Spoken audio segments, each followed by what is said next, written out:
Everything should be going off very shortly. Okay.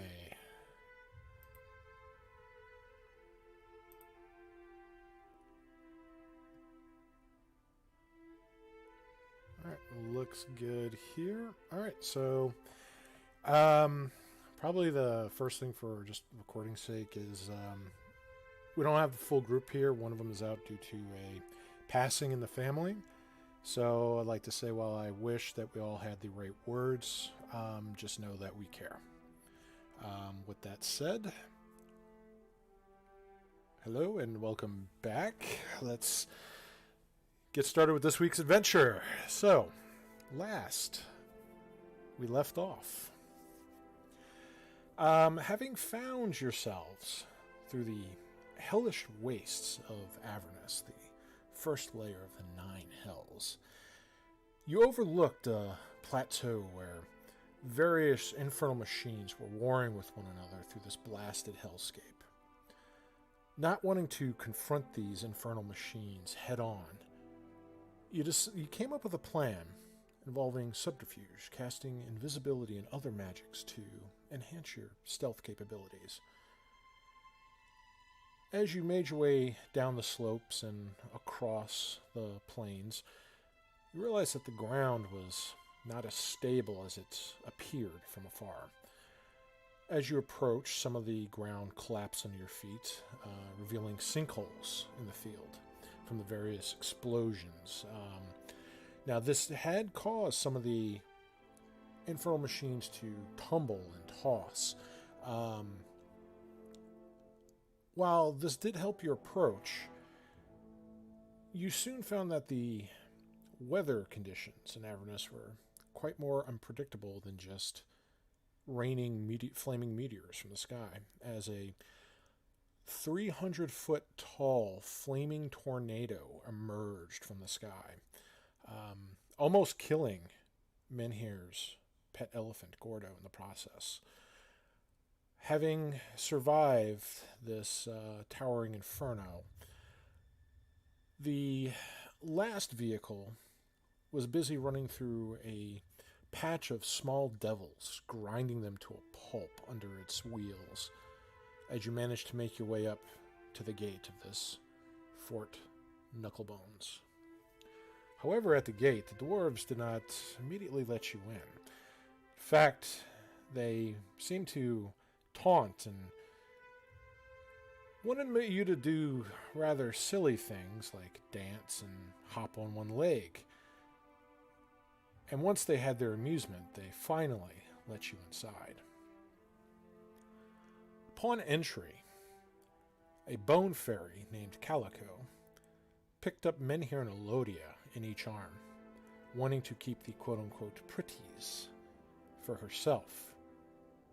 However, a night hag by the name of Mad Maggie emerged and had stopped her. Finding out that this Mad Maggie was the closest thing to leadership that this fort had, you strike a deal with her, allowing yourselves not only to stay, but in exchange for your safety and refuge here, she wanted to probe some of your dreams for information, as many of you were curious to her. Agreeing to this, you were all allowed to safely stay within the fort. You found a young woman by the name of Sashel.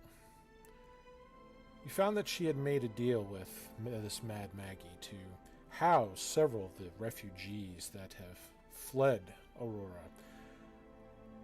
But you found out that she could help you locate Aurora, as she knew somebody who knew where it stands. But she needed to rescue her sisters first, who were taken by fiends. Here you saw a prisoner hanging in a cage, a Githyanki by the name of Gamon. He overheard your conversation with Sashel and offered to help in exchange for his freedom from his cell. Another brief discussion with Maggie revealed that she was Not willing to part with her newest prize, Satchel, unless you could help her around the fort, making Satchel's presence no longer needed. She also brought up the fact that the Gith may have had some sort of accomplice, as their food stores were poisoned, and others around the fort have reported other strange occurrences since his arrival. Later that night, Maggie came for Barth, took him into the main halls of the fort, and began prepping and conducting the dream rite, in which she learned more about why Newt was so focused on him, his connections with Sunosha, and the Reldon councils. During this probe, Barth's once lost memories from his visit to the Feywild were returned as a result of Maggie's ritual.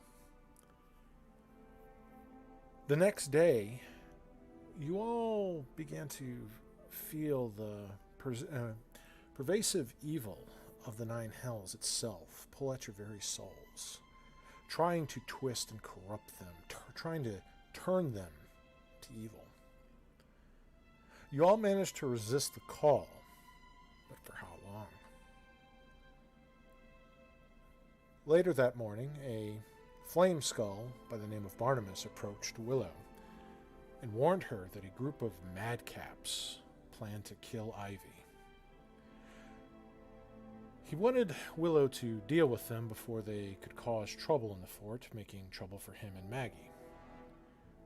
Willow and the others agreed to go with the rather direct approach, and after having a blunt verbal conversation with the madcaps, they began to toss their tools in anger at the group and even began to attack them. During this confrontation, most were knocked unconscious, but a couple of them were killed from arrows and radiant energies from the tussle. A group of redcaps laughed at the scene, with many witnesses to the confrontation. Barnabas said while Ivy was probably safe from the madcaps' threats now, he was not sure about the fallout from this or what consequences this might have with Maggie herself. And with that is where we're going to continue with the adventure today.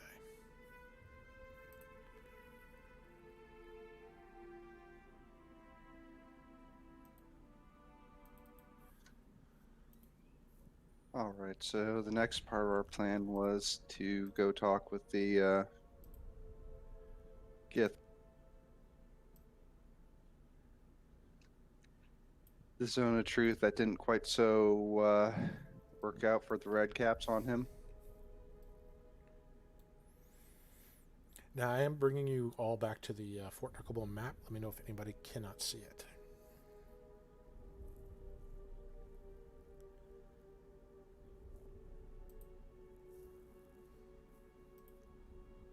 No, I can see it just fine.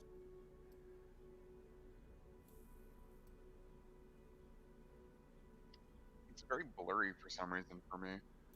Give it a moment. It's probably still loading the image. For me, it sometimes takes a minute or so for Roll20 to get to the correct resolution on these. Yeah. It's funny how Roll20 works sometimes.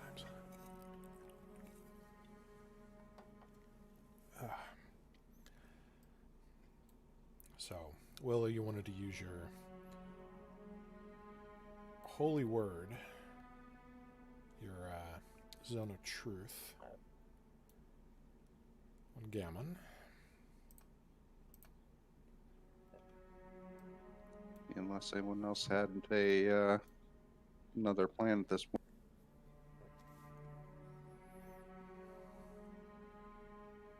I mean, well, I had a plan, but you all shot it down.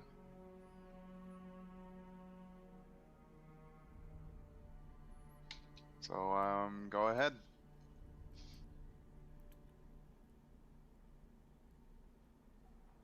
Remember, I had a plan too. You shot that down also.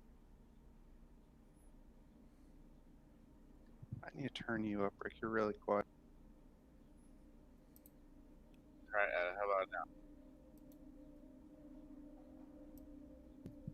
I just have to turn you up. Yep. Turn me up. Damn it. Good Lord, y'all. I'm just so tired. I swear, work is just my.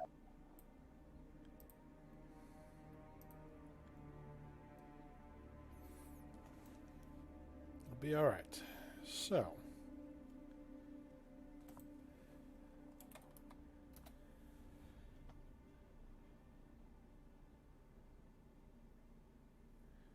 Willow, what are you doing exactly right now?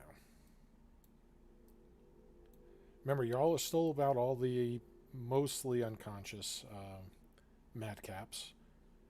With only a couple of them being shuffled loose the mortal coil.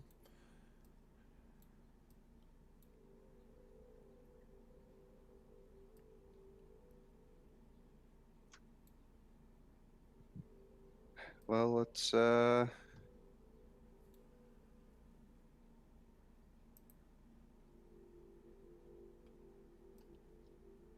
if you guys want, I can drop the spell on him.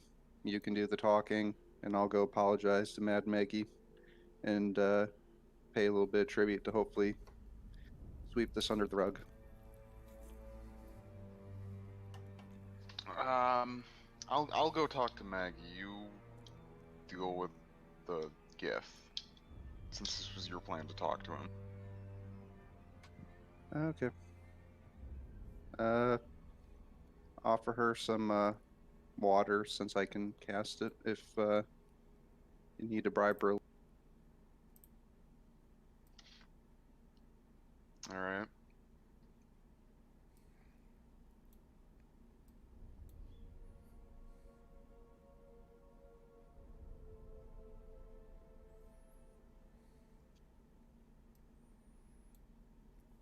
And the Geth had clear sight of this. That little tussle you guys were in? Yes. A lot of people had clear sight to that.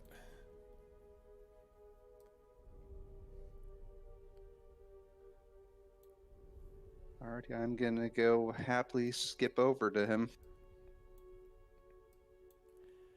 And as you start to get close to the red cap here, begins pointing some kind of a modified musket or a blunderbuss towards your direction. Hey, Alright. Gurley! Stay back from the prisoner. It's close enough.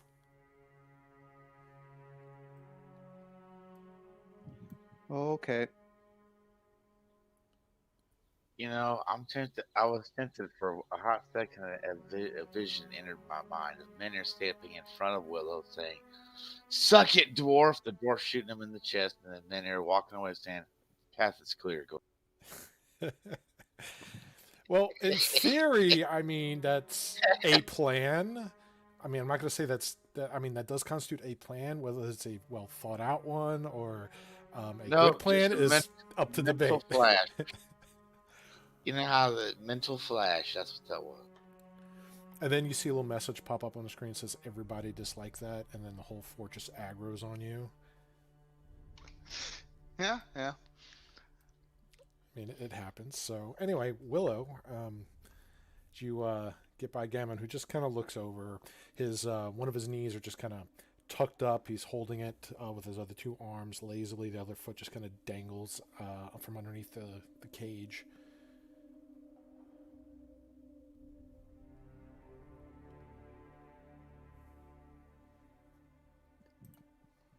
I just realized with all that commotion, there's no way I can cast any spells without notice right. Well, I mean, considering that he also has somebody looking, over him as well, you do have a lot of eyes on you already, but, the gift prisoner also has eyes. Now, there's things you could maybe I'm do. formulating a plan that if I could go back in time, I'd do. All right, so you got to get a DeLorean, go up to 88 miles per hour, and you're all set. I mean, this is a junkyard. There might be one around here. But you got to get that flux capacitor. So, if you only knew somebody that had chronomancy. Yeah, he was gonna teach me, but we never got there. Okay, well,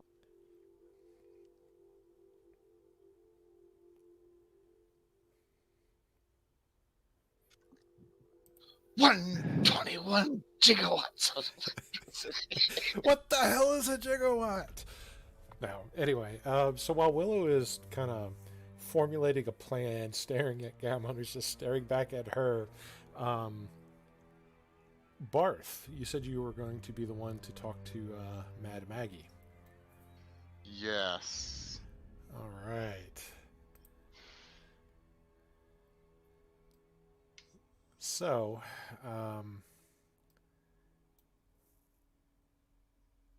going into the fort,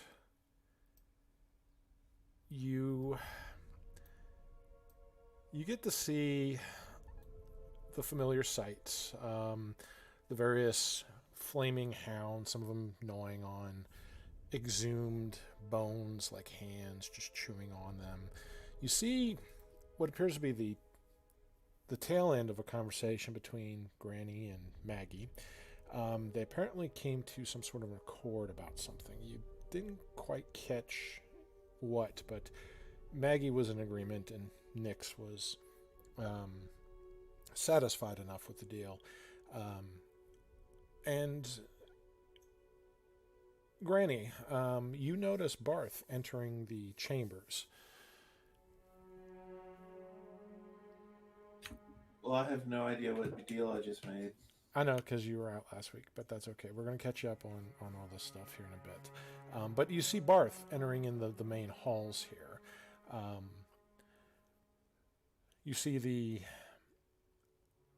being composed of various stitched flesh and various random bits of metal kind of patrolling around. You see the flame skull that talked to Willow before, just kind of floating about the chamber around a central pit of flame that occasionally bursts with vibrant green flames, probably a side effect from all the Fae and the connections with the Feywild here, especially with Night Hag and all the minions from the Feywild that she has. I know this is just getting better and better for Barth. I guess Yeah. Nyx waves towards Barth. And Maggie He, just sits on her little throne there overseeing the little chamber. He has a little raven perched on each of her shoulders. Kind of similar how Nyx has, her owl perched on her head. Just Maggie has these ravens perched one on each shoulder. Occasionally, caw, caw. Yeah, her hair is starting to smell pretty bad.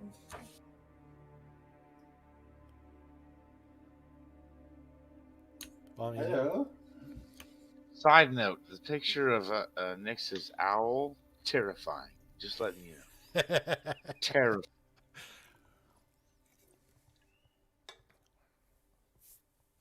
Anyway, that was in our Discord chat. So anyway, Barth. right. So he'll go up to Maggie and he'll bow. Well, there's been a small incident recently, and I have come to make recompense. Any recompense that would be seen necessary.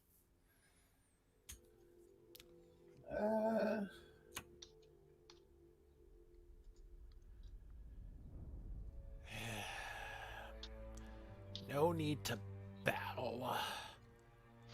But what stupid thing did the refugees do this time? Well, it was not about the refugees. A group of madcaps outside, engaged in a rather, well, they got into a bit of a scuffle with my group, and some of them ended up dead. I have come to make recompense if necessary. Only 2 died out of all of the ones we beat up. That's pretty good. We did all right. It's 3. 3. Oh shit! I missed count. I missed the one on the right side. He's You killed missed the one so that you many murdered. that he lost count. I missed the one that I murdered. What? No, that was Elodia Oh, got right, 2, yeah, yeah. Faith got 1.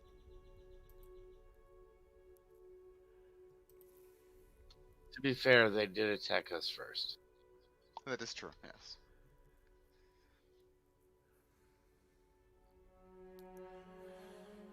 That is why I said that they got into an altercation with us instead of the other way around.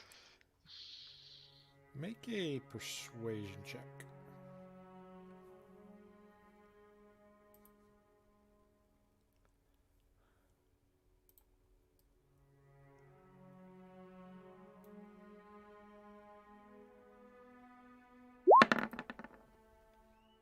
$15. You got a nice bonus, dog. I'm glad you talking. I mean, I am a warlock. High charisma is beneficial to me. And here's got some competition for the ladies, that's all I'm going to say. Anyway. There's different kinds of charisma, sir.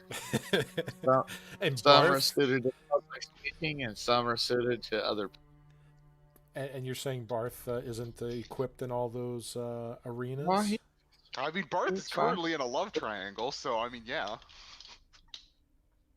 That is a fair point. That is a very fair point.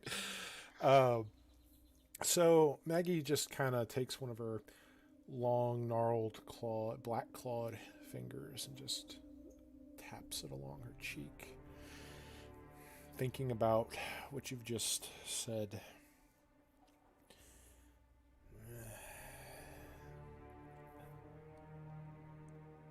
Try not to do it again.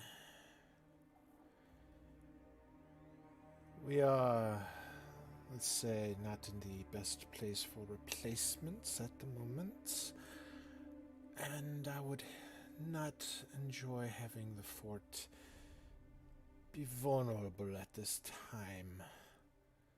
As you saw, I'm sure, on the outside, it's very violent out there. Many are contesting for power. And I do enjoy my seat at the top.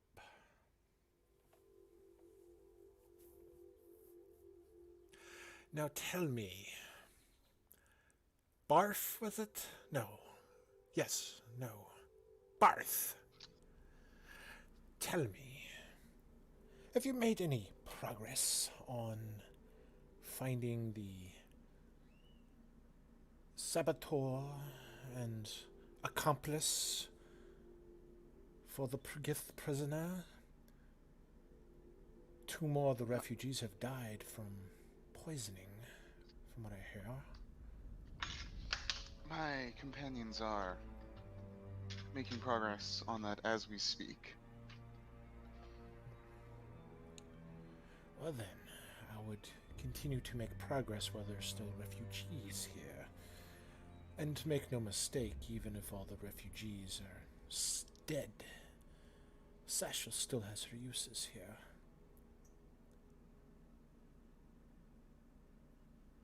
So,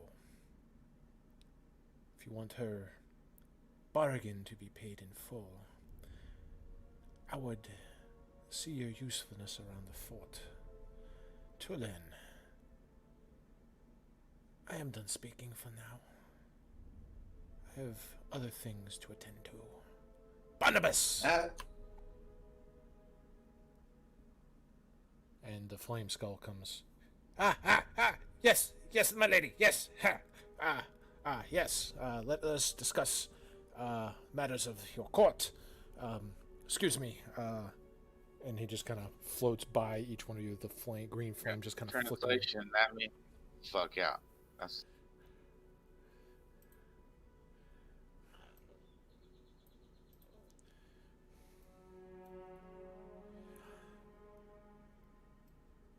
Nix, were you going to say something? Sounds like you were going to speak up.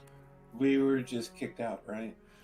She's basically saying that she is done chit-chatting for now, and at least with you, and she needs to talk to her other closer confidants about some things. Nix will shrug and start heading outside then. Okay.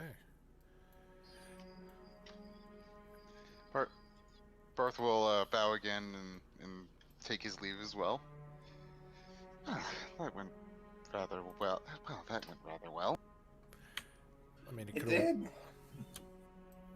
I've done good things.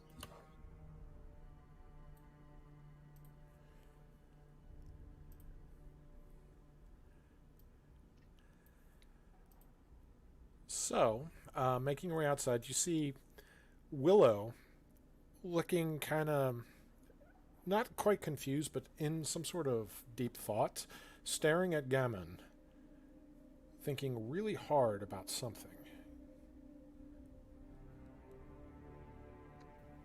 Well, you see, poor little Gammon. I heard some rumors that there have been people poisoning the food. And,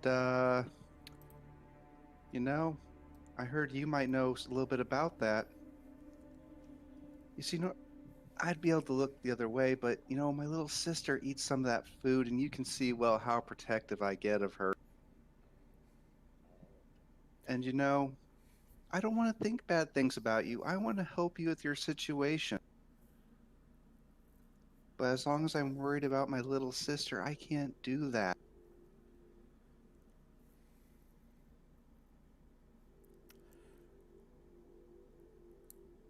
And you're straight up asking this, like just telling that, like as you phrased it.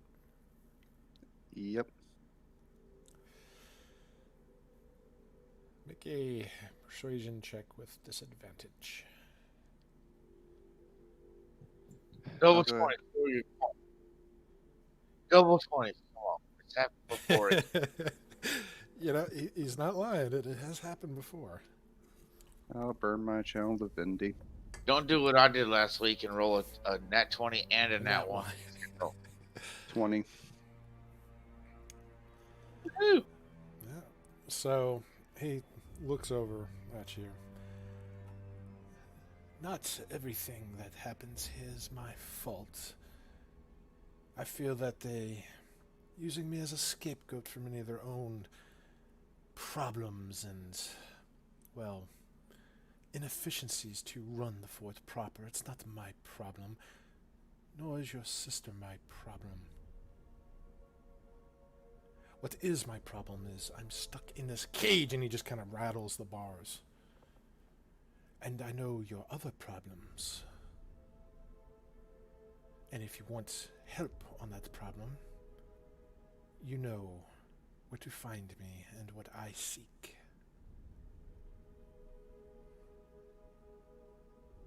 Though, by looking at your ragtag group, that may be a limited time offer.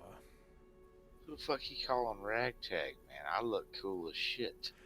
You know, he is a Githyanki that has crossed many planes and has seen many things.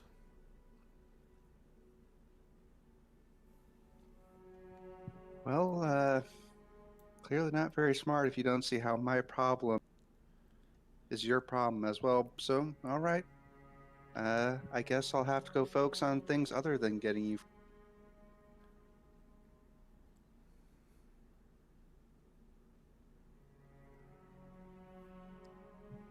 Well, Barth doesn't sound like he knows anything.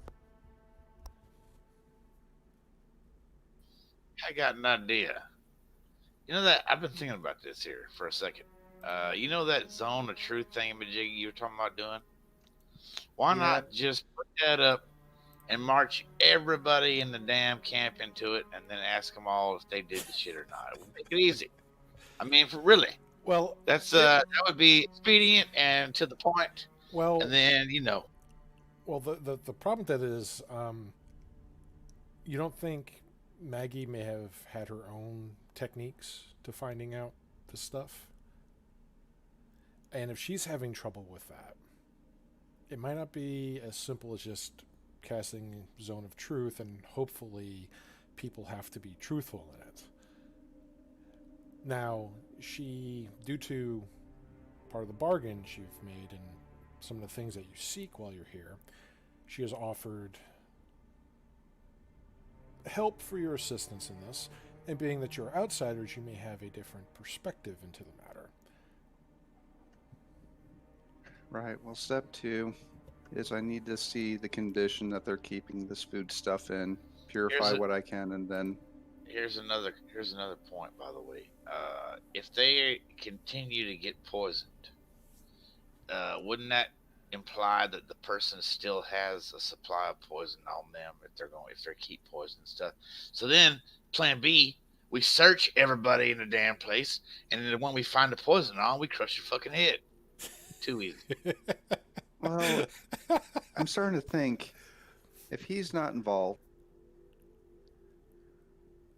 and Maggie can't get any answers, then there might not be anyone who's actually doing it.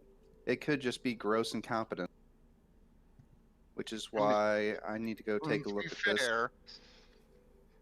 To be fair, their staff is made up of madcaps and redcaps. Gross incompetence is probably not far off. Is probably not unlikely. Well, I mean, red caps aren't too bad. The mad caps, they work hard, but they are slightly insane too. So there is that. They would mix Pop Rocks and soda just to see if they would explode.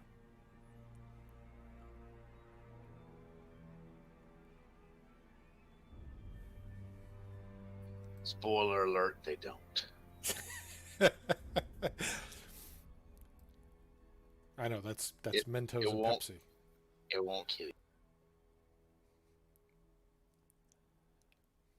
So, with that, what is Elodia doing? She has been way, way too quiet. It's been over 5 minutes and she hasn't put an arrow between somebody's eyes. No, I'm just with Ivy, making sure she's okay. Okay, because so it's where Faith's at right now, so you're over there. Okay, cool. Are you talking to Ivy at all? No, good. Okay. All right, just seeing what things Elodia is up to. She is a tricky one. Very sneaky. So,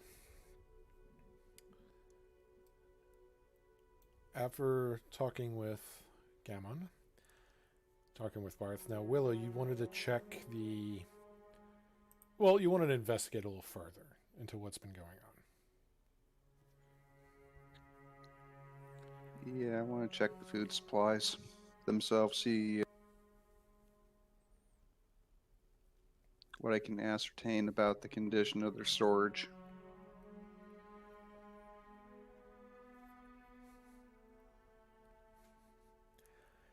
Okay, so let's do this here. Now, you will be able to talk to one of the red caps, and they'll take you to the food stores, which there's a variety of things. Some of them are very strange, like funguses and various other goods that you have never seen in your life. But there are quite a bit of like crates and metallic boxes that do hold more perishable things, little barrels and crates. And they do have like bits of water and casks of what you're doing, some sort of alcohol, but it smells rancid when you just pop the keg on it. You could probably strip the paint off, an in wall if you were to throw it there. It's like if you had to guess, it'd probably be like battery acid. But you're in this little metallic shack that they kind of keep everything locked up in here, at least some of the food stores. So, what I would like you to do, I would like Willow, we're going to do a little skill challenge here. See what you can kind of pick up from investigating and looking around here. So this will be six successes before 3 failures.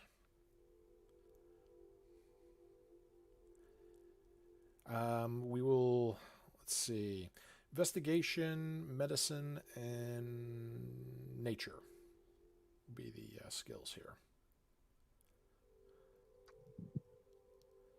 I'm going to rig the dice slightly while I'm doing this. I'm going to enhance ability intelligence.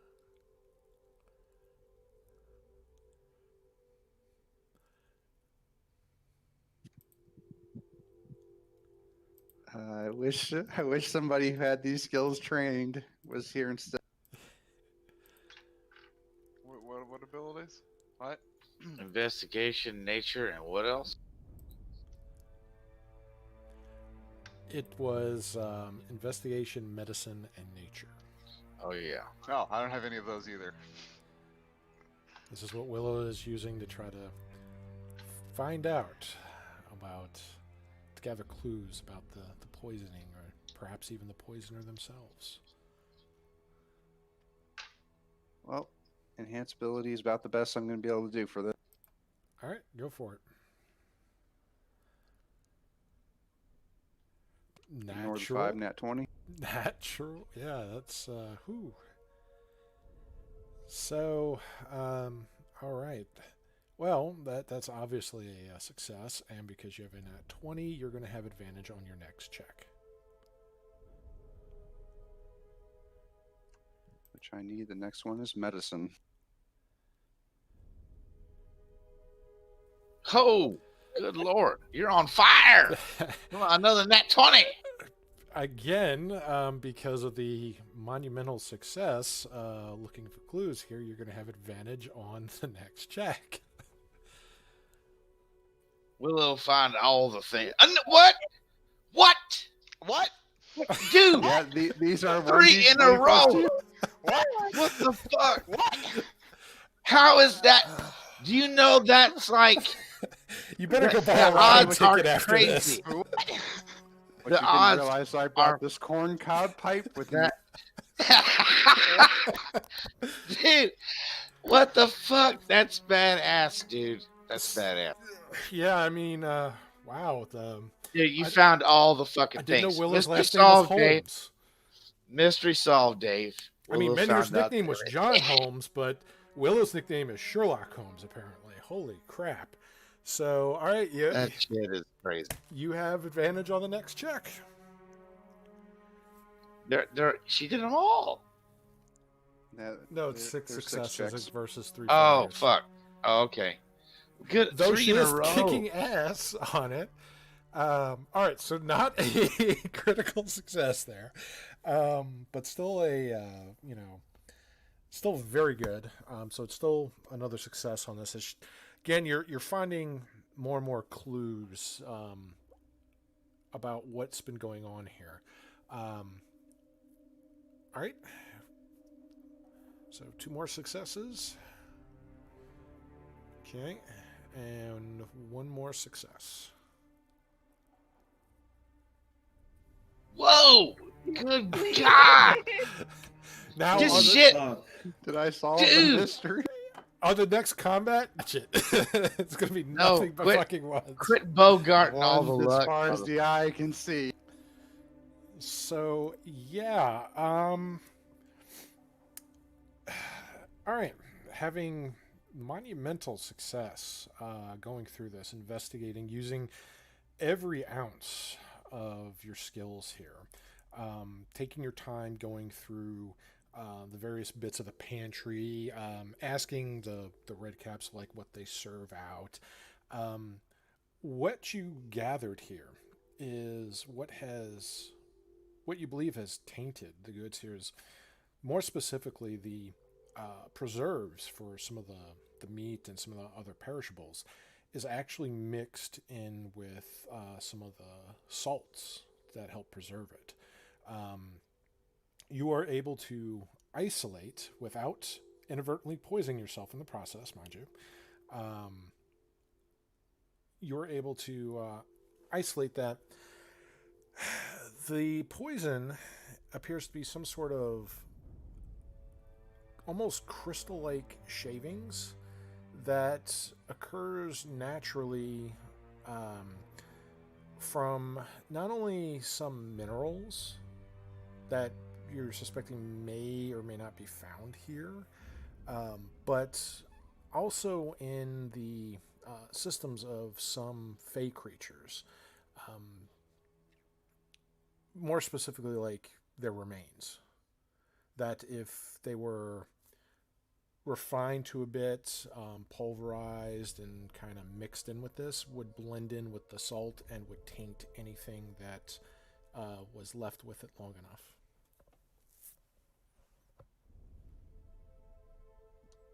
Wait, were they sticking the bodies back here? Do you ask the red cat that? Yeah, if there's decaying fey creatures, No, do you think we should? I'd highly recommend not doing that. I mean, it's not a problem if you think we should. We could talk to Maggie about it and, you know... No. Let me get out my little monocle.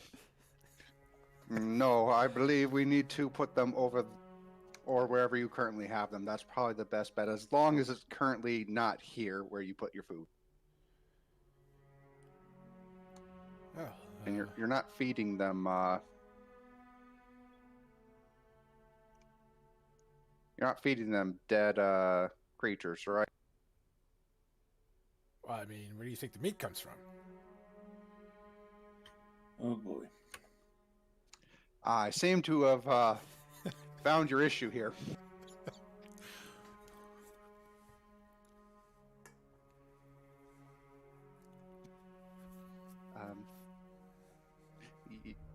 You see these crystalline things coming from the body?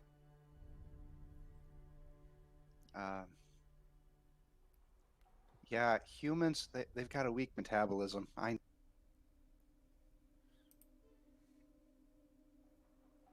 So you're probably going to have to keep all the meat to yourself.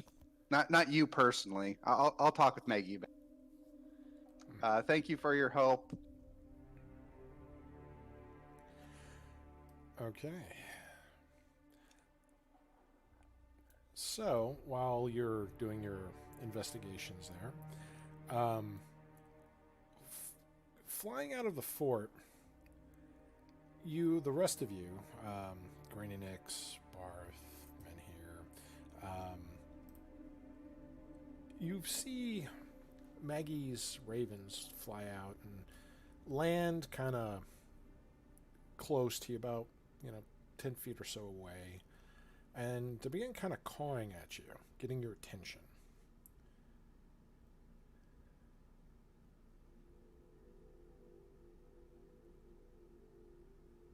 Alright, he'll go over to Barth will go over to the ravens and squat down. I'll follow Barth, peering at them.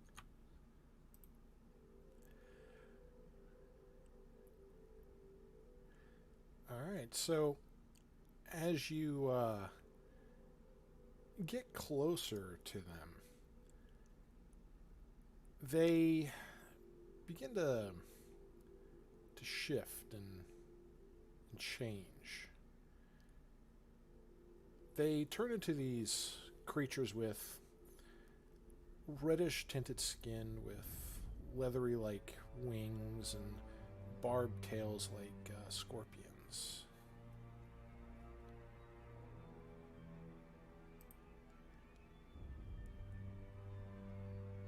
And they look at you.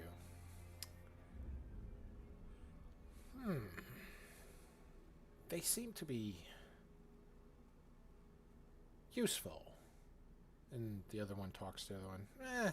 Competent, more like it, but that do. And as that one's speaking, there's like a loud kind of whistle in between some of its speech. I cannot mimic that, sorry.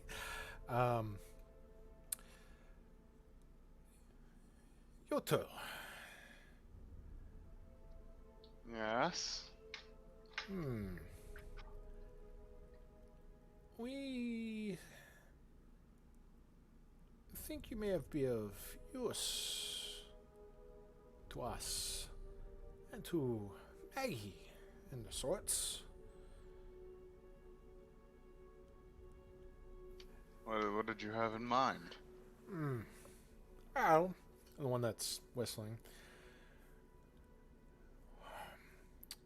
Not too long ago, one of the madcaps hit me with a gear. Knocked out my tooth. Quite painful. And as you can see, it's not very pleasant talking with it. I would like my tooth back. However, after it was knocked out, one of the redcaps took the tooth, and they've been keeping it for themselves for whatever reason. We've tried to spy on them to see which one has my missing tooth, but they're very diligent in their ways of moving the tooth between their lot. Now this is the time for Plan B. We search every motherfucker's pocket. Whoever's got the tooth, crush the fucking head. They're very...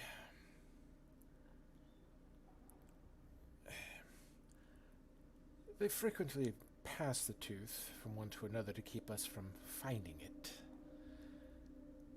We feel that you may be better posed to get on their good side and find whoever has this tooth and why they took it. Do this, and we can put in great favor with Maggie. Can you point out which one did it to you initially? The redcaps all look alike. Ugly, too. Not like these charming faces. They got the big hooked noses and the triangle pointed grins with the pointed chins and very angular cheekbones. But I'm sure if you gain their favor, they may be able to tell you which one initially did it, if that helps.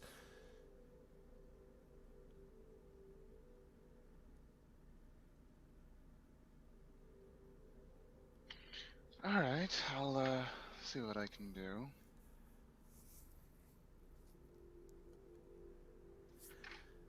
Very well, and be discreet about this.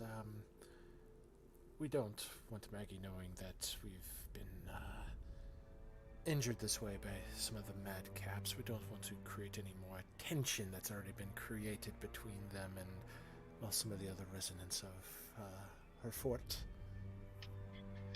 Yes, that would probably not be for the best. Fantastic. And they begin to shape change back into ravens, and they caw, caw, and begin to flap around, flying in little circular patterns before swooping around the camp and then flying into the fort once more. Flying past Willow very quickly, almost getting hit in the face by a raven going as fast as it can, diving through the fort as she exits from her successful investigation.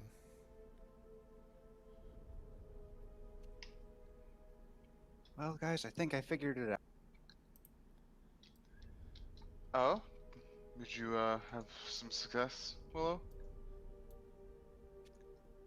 Well, I would recommend not eating the meat. I recommend a trip to Las Vegas. Because your luck is on point. What's Las It's Vegas? It's Soylent Green. I don't know what that is, Willow. It's soiled fake creatures because they're green.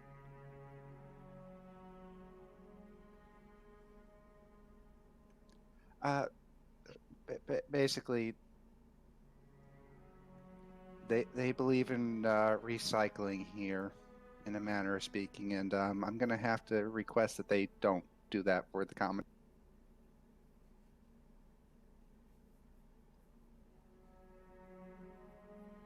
Oh, that's I see. That definitely would be problematic. Yeah, and I would recommend all you don't eating the meat. It'd be toxic to you too.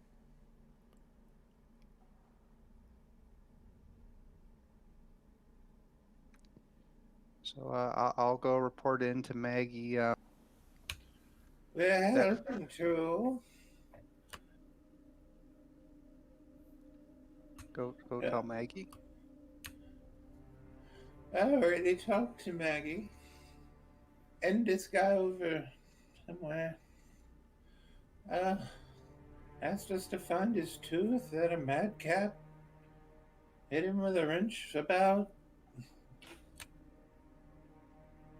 Well, that on that one, it's easy to tell you that the reason why I don't want you telling Maggie about it is because they'll get in trouble, not because of some other bullshit altruistic. We don't want to cause no problems. They don't want her to know because they don't want. Probably they're not supposed to be, utilizing our resources for something so trivial, is what I would assume. But hey.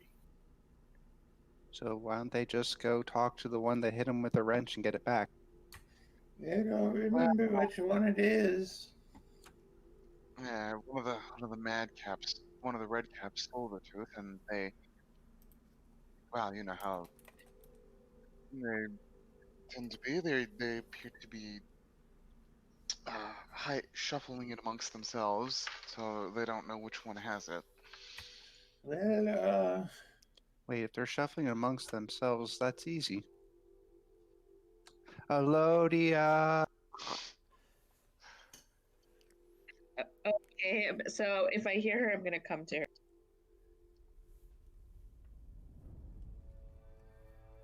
Yes. You got the eagle eyes, right? I mean, not like the literal eagle eyes, unless you do. Did you take the eyes of an eagle? So, what do we need to do? I mean, if they're passing around themselves, that means there's probably a bit of time when it's out in the open. Right? That's true. So just keep an eye on things. Yep, if we all scatter around and just keep an eye on it, we'll hopefully that they'll be passing it around and then we can spot it. well, I have a spell that may work. I told you guys, the simplest way would be to go up to every damn red cap and say, "Hey, you got the tooth?" Search them. If they got the tooth, that's the one it is. That's easy. And what if they resist? Then you knock them upside the head. I mean, what if they just pass it to a different one after they see you roughing When up they're one? all knocked upside the head, you can search their unconscious body. That's not really very subtle, men here. Well, I have this spell. Look here, I'm not dumb. I'm just saying. I'm not of lower intelligence, if that's what you think. I just come up with the most expedient plan. I never said it was a good plan. I just said it would damn sure guarantee the result. So I didn't say it was good, though. I never claimed that. Wait, you have a spell, Nix? Yes, I have many. But the one I'm talking about is called Fireball. I don't think Fireball would work in that situation, but that's funny. Whippersnappers.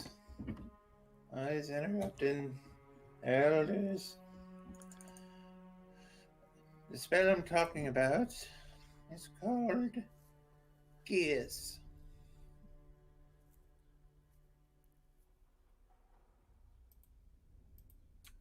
What? Nothing? No, no money. What Geas does is, I give them a task, and if they don't do that task in a day, they start to slowly die.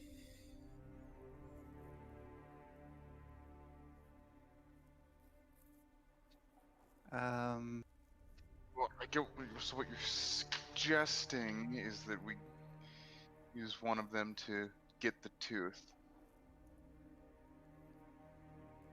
right? Yes, I can charm them. But And cast Geas. then they'd know we did it. If we all just spy on them until we find the right one, Elodia can go real sneaky like and go. Might also be beneficial to potentially get within their good graces. Then we might be able to learn which one of them has the tooth from the inside.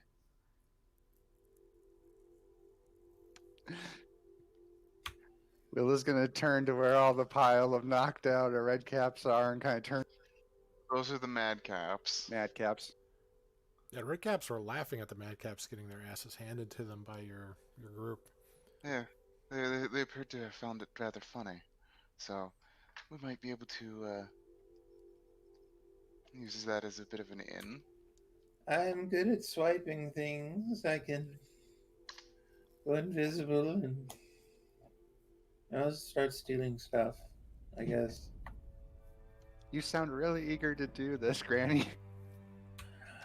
I don't want to be here. I'm checking my pocket real fast to make sure I still have my coin first. Yeah, I mean, actually, she's playing her character, or he's playing her character really good because they got all the soul coins, and despair is just all in everything they're saying. It's kind of amusing, really. I made a deal with Miss Mackey earlier. Well, as long as you got it in writing. Well, the deal was. I don't remember. So the deal that that your character made, since you were absent last week, basically noticing Willow's and some of the others' curiosity with some of the infernal machines, you asked if it would be okay if Willow and the others were able to not only take a closer look, but perhaps even, if possible, purchase one of these things, or even if it was possible to maybe get some sort of barding or even other modifications, maybe a weapon added to, let's say, a scorpion, etc., to your regular mounts, since they obviously have the means of not only repairing the infernal machines, but other things as well.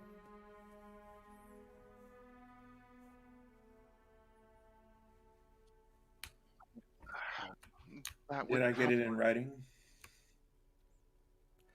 You did not get it in writing, as there wasn't really an exchange of anything of value other than you made your case with that, and she just agreed that, yeah, you can go talk to the mechanics, and if they can do anything with that, you can strike a deal with them. So do we want a car thing? The things that scream like people being tortured when they're running across the plains. Wait, we gotta stay focused. We'll go for the cars here, after we're done. I say we take all the plans and make them into one big one. Barth and Granny will go. Actually, Barth, Menhir, and Granny go integrate into the red caps. Elodia and I will, keep a spot on just in case they don't end up warming up to you. we'll keep an eye out for if it gets passed around. And if that all fails, Granny can Gias and men here can start beating up some. And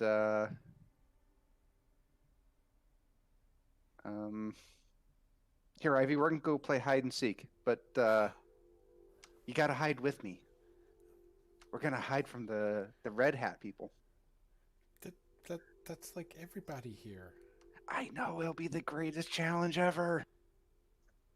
I have to go to the bathroom. I'll be right back. All right. I'm telling you, the modified version of that game is called Hide and Hide. Damn it! It ain't no seek nothing. I mean, it's better than the alternate version in Avernus that they play. It's called Hide or Die. Yeah, I'm gonna pass on that version. So, all right. So, how are you going to kick off the sting operation here? While people are kind of keeping an eye out.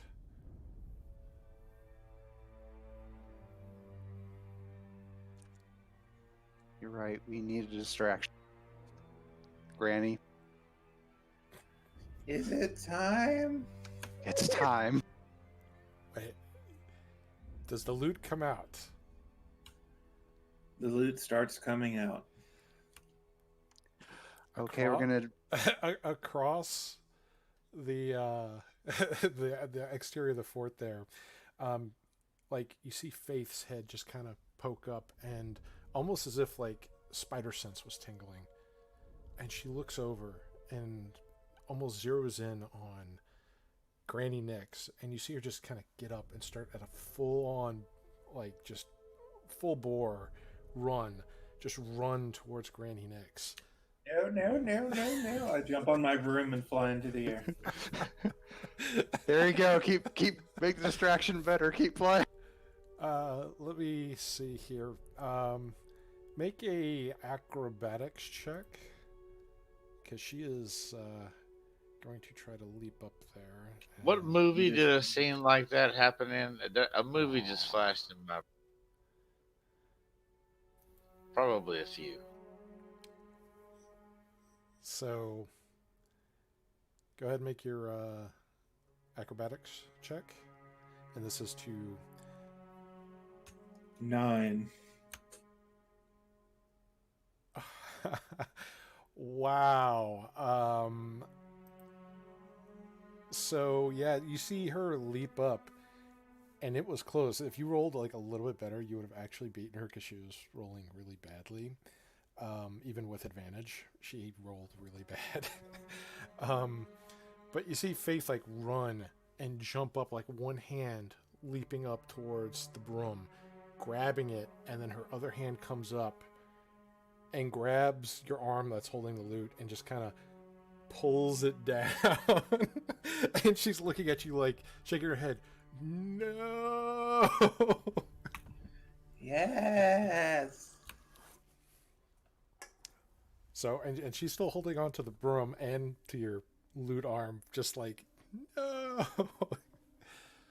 Wait, are they in the area? How far am I from the top of the fort?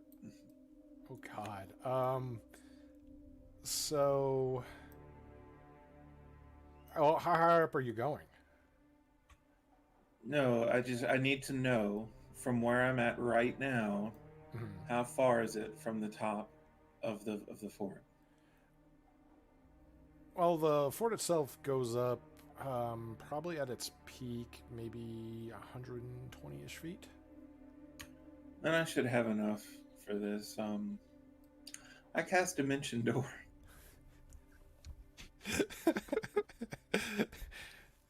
Bloop. Okay. Let's make that. And now she rolls good. So, yeah, she begins just plummeting down as you Dimension Door. And you're at the very top of like where the kind of like the middle finger's knuckle on the palm is at. It's about like the highest point. Yeah, that works. All right, I'm back. Welcome back. So next, I can't believe I'm gonna use this fucking spell.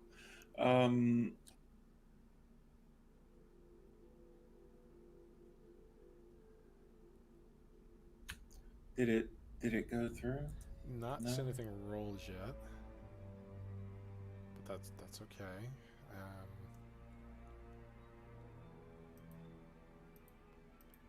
Try it again.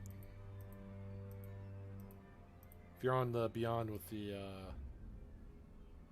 Beyond 20 extension, I guess refresh the page and maybe it'll go through. I'm gonna try that with just a random roll here. Well, anyway, I am using the Beyond 20. Works for me. If we're just a random dice roll. Oh no, I was trying to output a spell card. Okay. Oh, gotcha.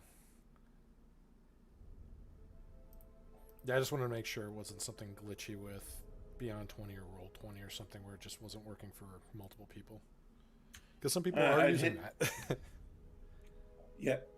Yeah, me. So I hit cast spell, but it just marks a slot, and it doesn't output a spell card to roll down. Anyway, let's just do this.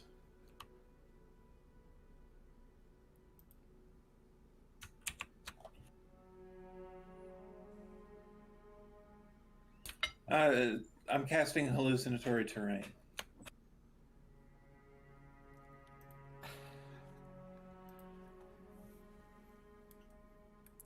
What? Ooh. So, what are you making it appear like? A In like what? thunderous mountainside. So you're making the hand look like a mound of mud? No, a mountainside. Rock. With lightning and thunder.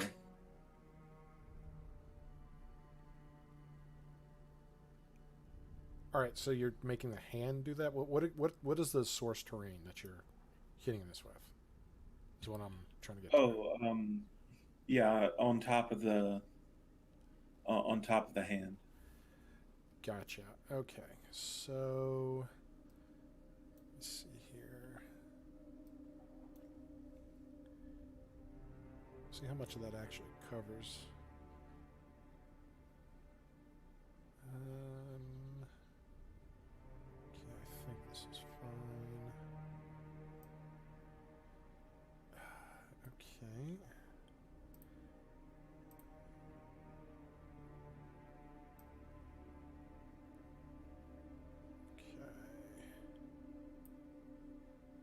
Just doing a rough thing to see how much. I mean, that'll get most of like the top part of the hand. Yeah, that's fine. I'm just doing a distraction. Okay. So like it'll go down some of the fingers, won't go all the way down to the like the bottoms where it meets the ground, but it does cover a good bit of the fort's hand though.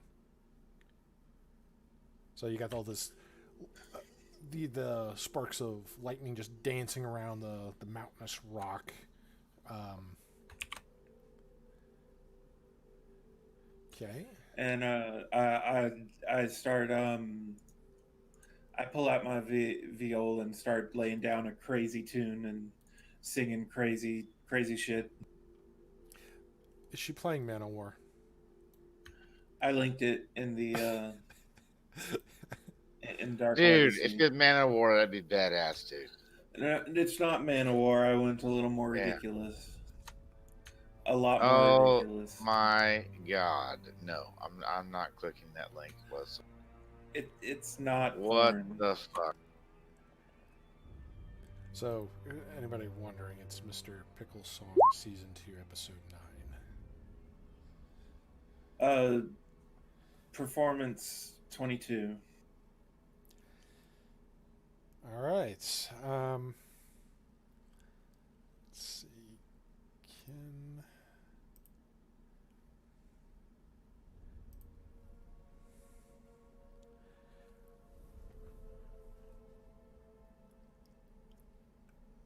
Okay, so you're playing this to try to make a distraction, right?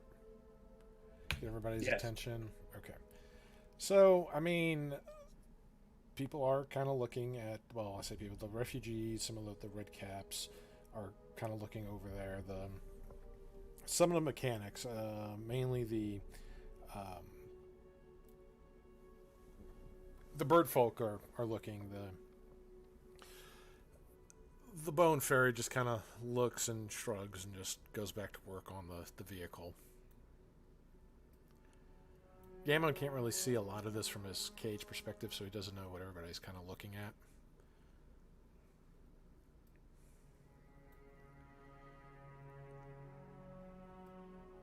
All right, and Willow, you said you're hiding with Ivy. Where are you going with Ivy?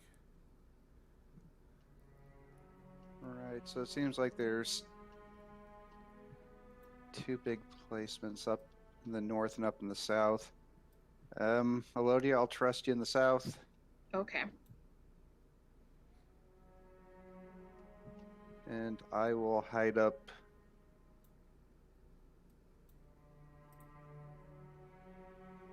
like in the northeast area. So where the big junk pile and the crane is at? Yep. Okay, go ahead and move your token where you're trying to hide. And I'll get Ivy next to you.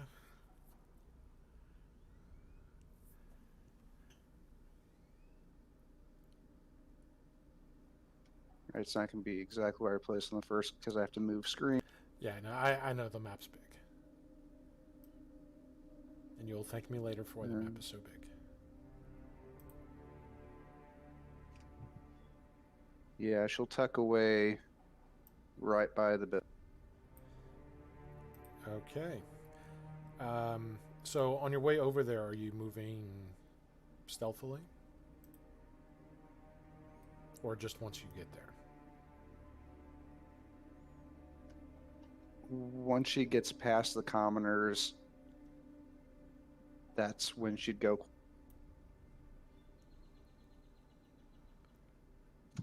And by quiet, I mean, do I have anything that can make me go?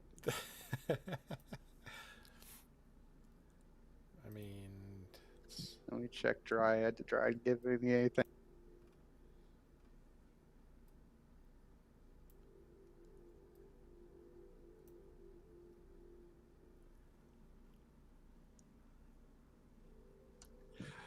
Pass without trace. all right. So the plus bonus with that. I know it's got other secondary effects. I don't feel like rattling off the whole spell here, but that's the main benefit. All right, me attempting to be stealthy. Good thing you passed without a trace at the very least. Holy crap.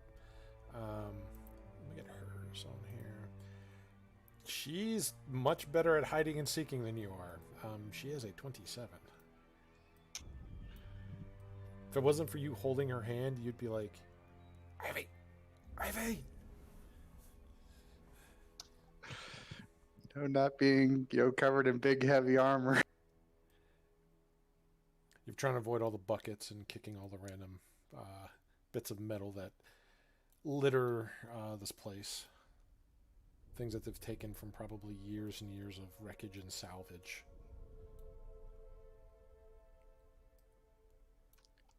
All right, I'm set up in my little hidey hole.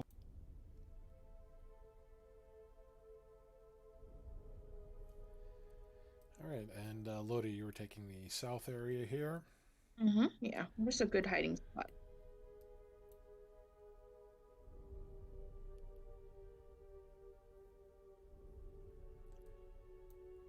I mean, you pick a spot, see what you think may be a good hiding spot. I need help.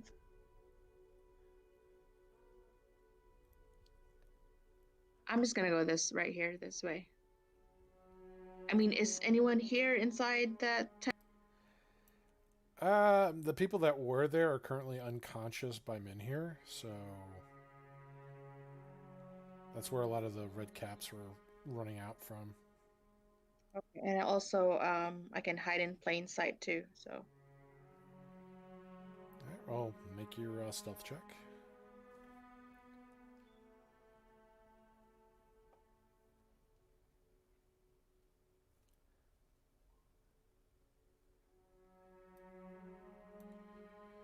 Okay, so with that, you're kind of hiding and just observing like Willow's is. I see Menhir is wandering up, probably going to check on Gordo.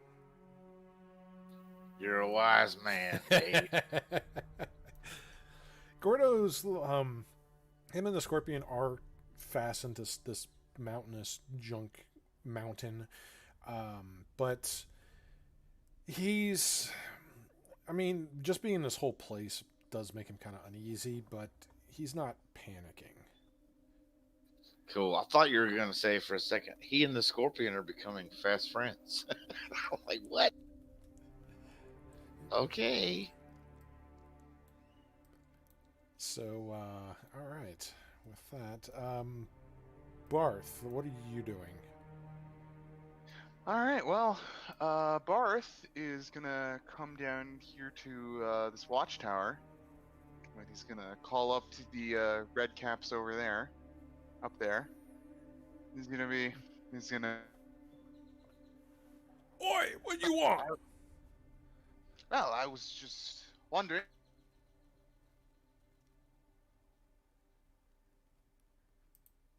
I could assist you, gentlemen, with.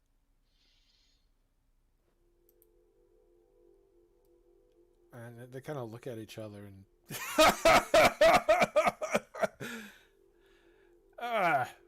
Yeah, if you want to go beat up a few more of those madcaps, that was hilarious.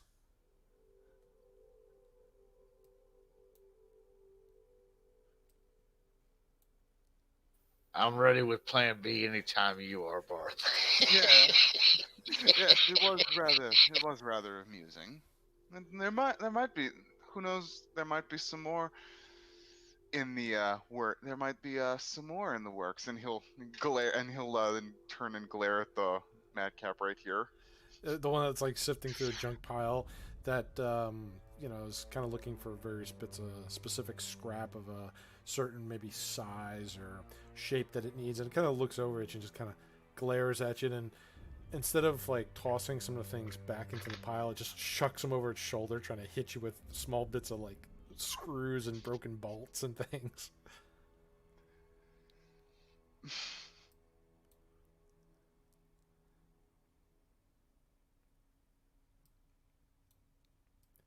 And is there anything else that I could assist you, gentlemen, with?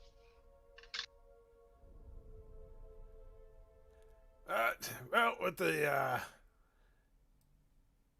warlords out there, not much really you can really do there, and besides, these towers are off limits to, well, no offense, your kind. Fought personnel only, if you understand. Maggie's orders.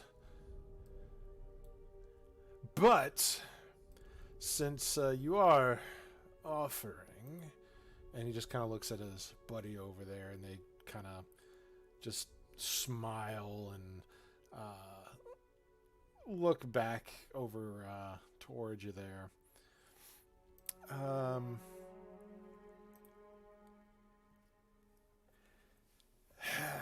So the that wall of junk that we got around here, we've well, I say we,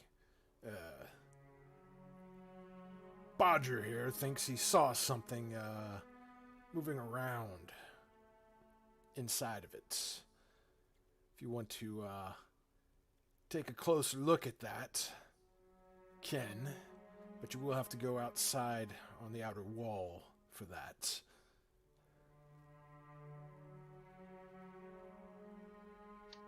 All right, I'll go see if I can take a look. Where did you happen to see? Where did he happen to see this thing? I'll tell him, fool. I've seen it on the all along the south wall. seeing a strange movement, like something burrowing through the wall, like it was made of liquid. It is the strangest thing. Others just laughed, but I know what I saw. Sounds like you're on the sauce, my friend.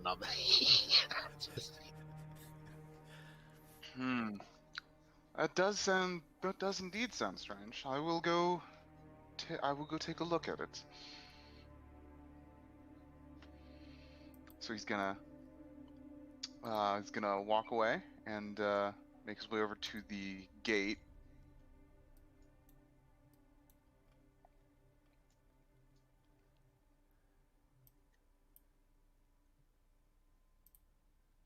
And he's gonna call up to one of the guys on the gatehouse here. It's like, greetings. Would you mind letting me out for a bit? I wanted to inspect the wall. Can I hear him say that? Make a Am I perception close check. enough? Because Barth's an idiot, man. Where are you gonna go the fuck out there? This is hell. You gonna go out there by yourself? You crazy? Hey, I'm going to turn invisible. And I have wings that I can fly away if anything bad happens. I'll be fine. I don't hear you anyway. Fuck it. Bye. Hope you don't.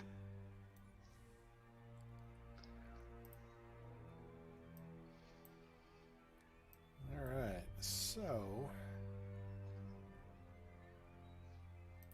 Well, I mean, you do hear Barth shouting at the gatesman. I mean, there is background noise in the fort with just, the forges being done, the various cranes moving about, and junk being... Yeah, but that moved. ain't unusual. That's not unusual. Barth shouts at everybody.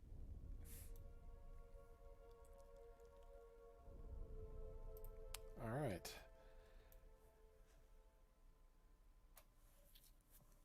And what do you want to go out the fort for? Well, I just wanted to take a bit of a walk outside. Your funeral, chap. And they lift up the gate so that you can walk through it. Alright, he'll slip out. Okay. And then after he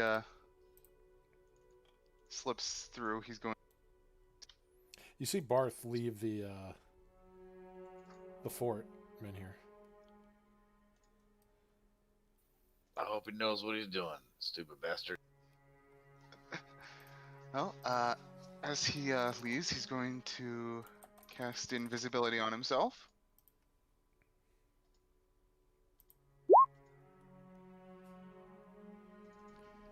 And then he's gonna make his way down to the south wall and begin inspecting it for whatever this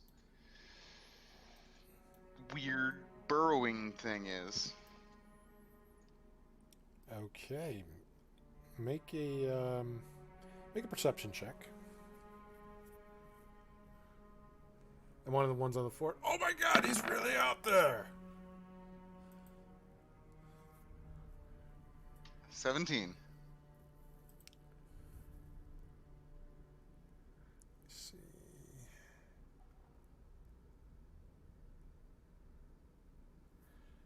Alright, just checking for modifiers on this. So, as you're looking about the wall, just kind of glancing over, trying not to let the wastelands, the hellscape kind of distract you from all the explosions and things that are still going on outside the fort. Being invisible does give you some comfort, but considering that some things here see right through that, that's not as comforting as it would be back home. Regardless, as you're looking at the wall, you kind of stare at it. It's almost like looking at a magic eye picture. You just kind of stare at it long enough. And eventually you do see something odd. It's like almost like a small little antennae that just kind of peeks up from part of the wall and then just kind of goes back into the wall. And you saw that over here. Over where? Here.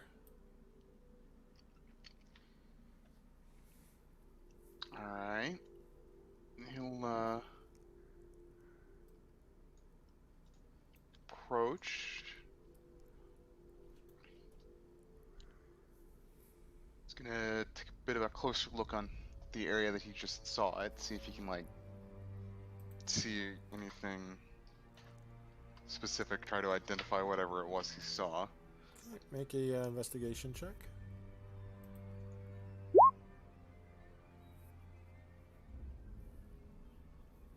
Natural 20. Wow.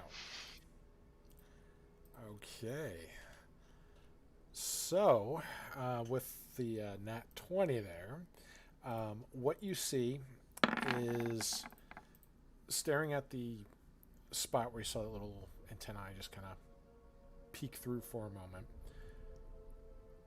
You look through the wall, you just kind of peering at it, and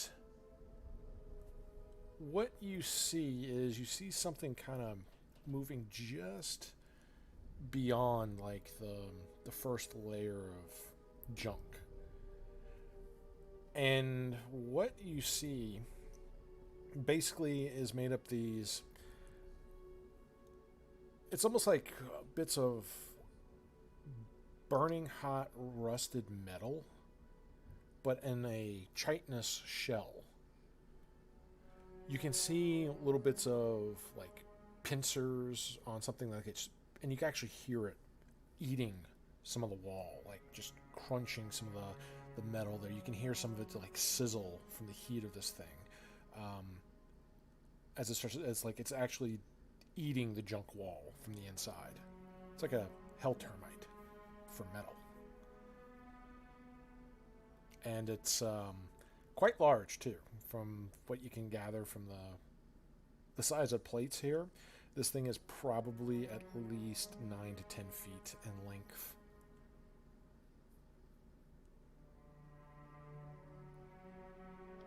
Well, that's certainly not good. We can't be having termites in the walls. So, what we're gonna do And is we're gonna. you do see it kind of like stop as you're looking, and it begins to move closer to you. It's almost like it's picking up your scent. Yeah. Doesn't quite see you, but it's like there's something in your direction that's enticing.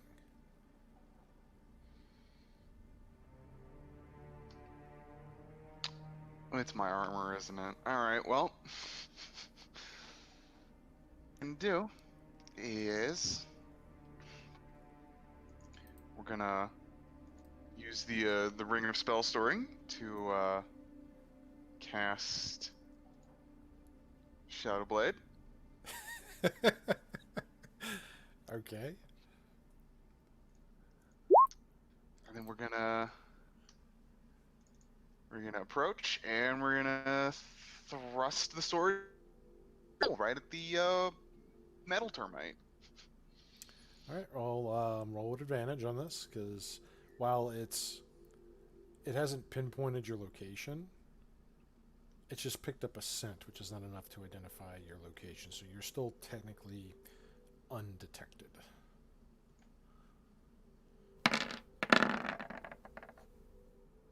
$15. Which is enough to hit this. And it's psychic. Let's see.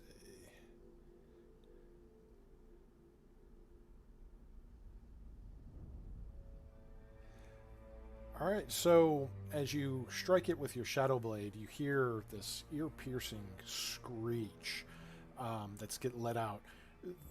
Bits of like molten metal just come spraying out. I need you to make a dexterity saving throw, please.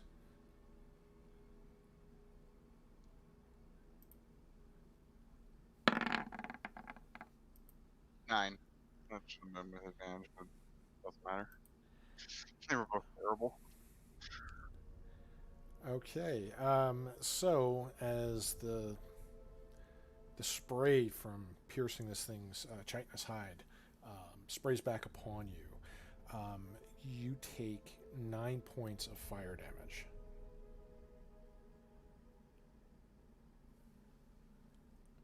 And All little right. bits of the liquid hot like metal that it sprayed out on you is like trying to catch things on you on fire. It's like little bits of, it's basically flaming liquid metal that it just sprayed on you. Oh, that's fun.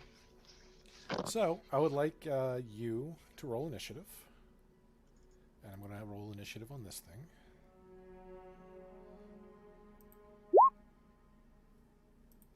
Looks in 14. your favor. It's definitely in your favor. So now, and that was just regular invisibility you hit it with, right? Yeah, it was just regular invisibility, so so- my invisibility drops. Yeah, that is, so you're completely visible, but having adrenaline on your side, you get to go first. You're reacting first in the combat. All right, we are going to.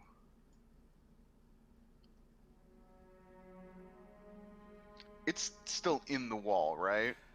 It's still got a sheet of metal like from the junk on it, so it does give it some protection from your attacks, which I Yeah. already applied during the previous one.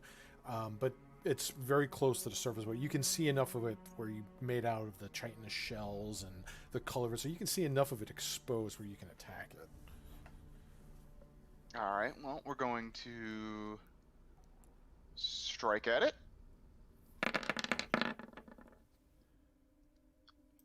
For 18 damage. Okay.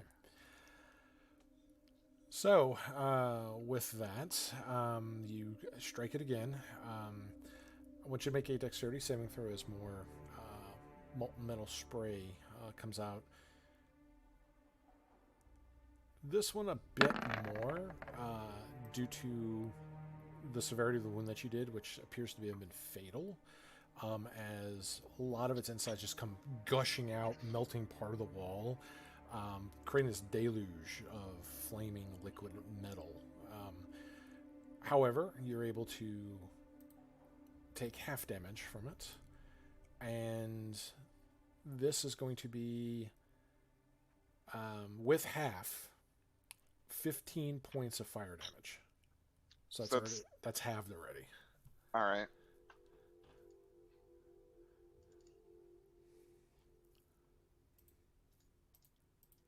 Yeah, it does a lot more on its death. But All right. thankfully you made your deck save at that. So, but yeah, this whole area here has just got molten liquid metal, just flaming pools all around you. Well, seeing that he killed it, he's going to probably step back, trying to avoid the molten pools of lava, and he's gonna go along the rest of the wall to make sure there aren't any more of said creatures as well.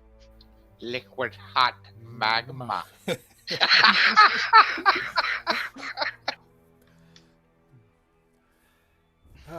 Okay, so we'll go back to your follow-up checks here in a moment, Barth.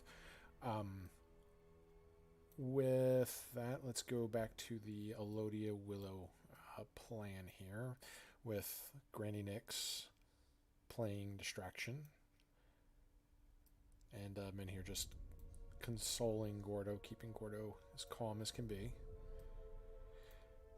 So, watching the red caps, you see most of them, like, for example, Elodia, you are watching them kind of work. The ones in the tower, Barth talked to and then went out. They're just kind of doing their job.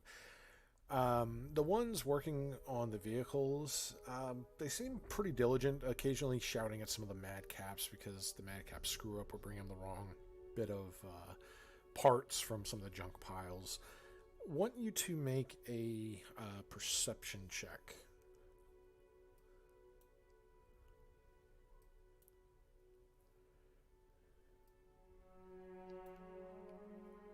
Okay.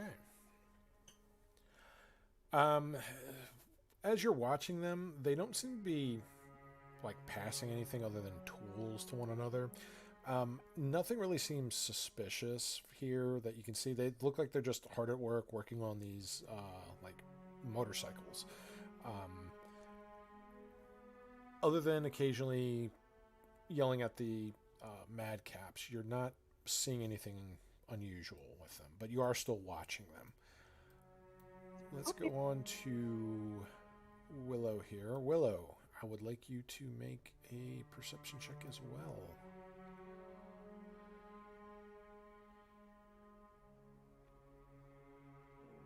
A 12. Okay.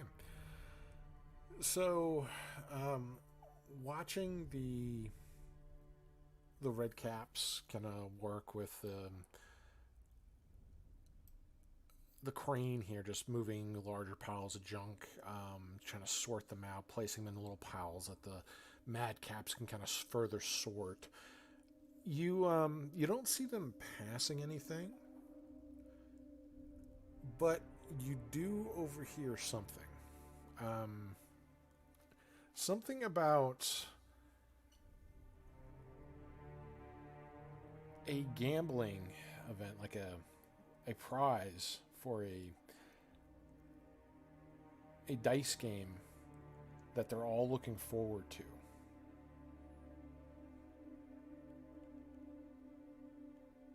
God, not gambling again. We all remember how that went for Barth last time. Do they mention when it's happening?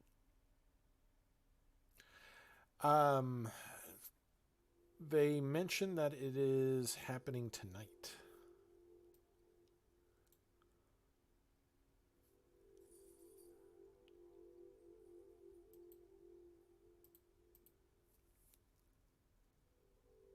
Well, I will keep that a note, and I'm going to kind of move to relocate to a different position.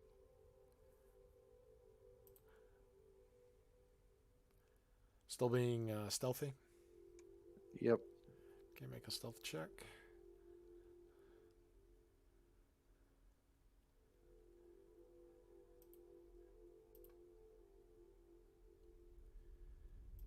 See, now Ivy's rolling like you. So it's a good thing you got that bonus. Oh wait, this should be a disadvantage. 21. All right, so you're relocating here. Actually, it'd be more of here because that's the actual junk wall there.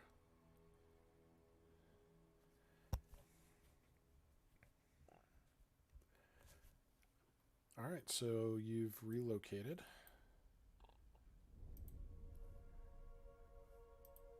What else are you doing?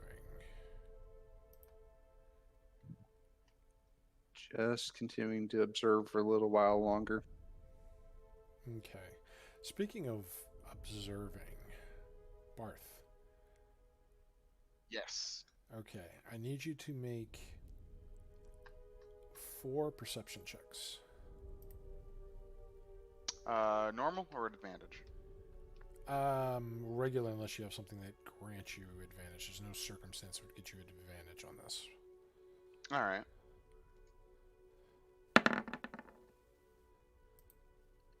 One. Willow took Fun. all your 20s. Yeah, apparently.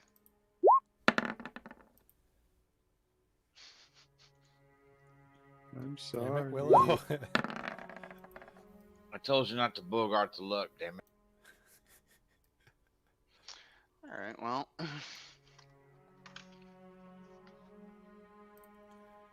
Well, making a perimeter check around the fort, you don't see anything else like moving, at least anything near what you saw with that. The only things that you've been kind of seeing is more of those vehicles out in the wastes. You know, they get in a certain proximity to the fort, and some of the dwarves kind of launch some warning shots at them. But outside of that, you don't see anything unusual with the walls. Alright. Well, if that's the case. He'll make his way back up to the gate.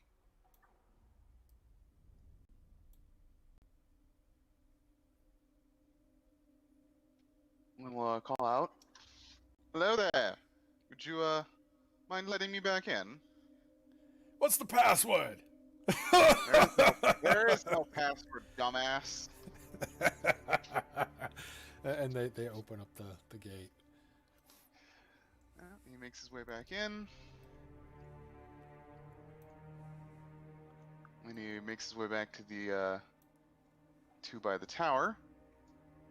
I'm like, well, and he shouts out, well, I took a look outside, and you were right. There was certainly something in the wall, some sort of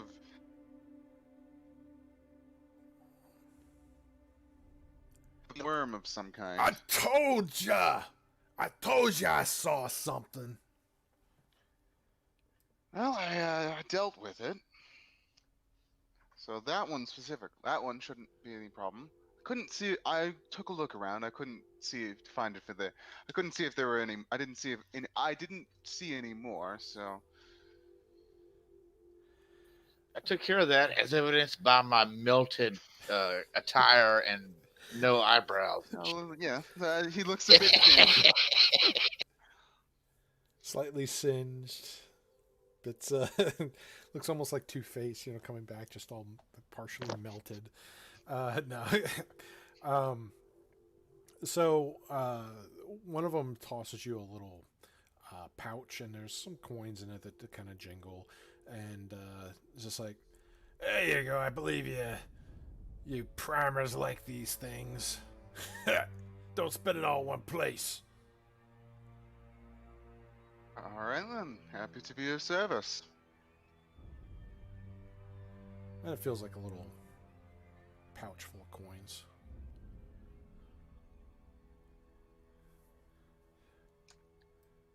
Because as hell, all Electrum. All right. Well, with that being done, he's It's going all to. pieces of 8. All broken up. Probably going. Oh dear. He's gonna make his way back over to Min here, and he's going to, take a little bit of a rest to bandage his wounds, recover his spell slots. So he's gonna be taking a short rest unless anything What else. the hell happened to you, Bart? Lava worm, not the most pleasant. Well, shit, you're a dumbass for going by yourself. Oh well, maybe learn next time. I was easily handled. Okay, tell that to your eyebrows and your scorched clothes. Well, nevertheless. So he's gonna basically just be waiting here and taking a short rest to bandage his wounds up and recover his spell slots. Okay. Unless anything else significant happens within the hour. Of course. I don't know. Willow and Elodia, are you still both just watching and observing? Or are you causing chaos and a ruckus? And is Nick still just playing the distractions at the top? I'm still doing a bit of spotting for now. But I imagine both Willow and Ivy are getting a little impatient. They're probably going to be heading back after this bit of spotting. All right, so we'll say the short rest there that an hour passes. Barth, you able to take your short rest. You're not hearing too much more conversations over this way. Mostly the madcaps just kind of cackle and occasionally throw little bits of junk at each other.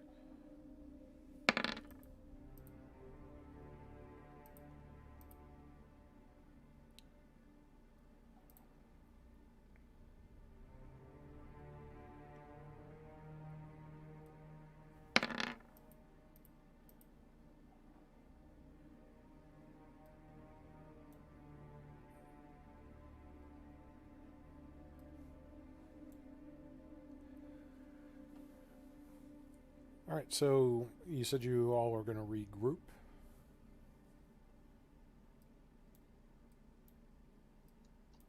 Yep. If nothing interesting hops out, we'll head back in.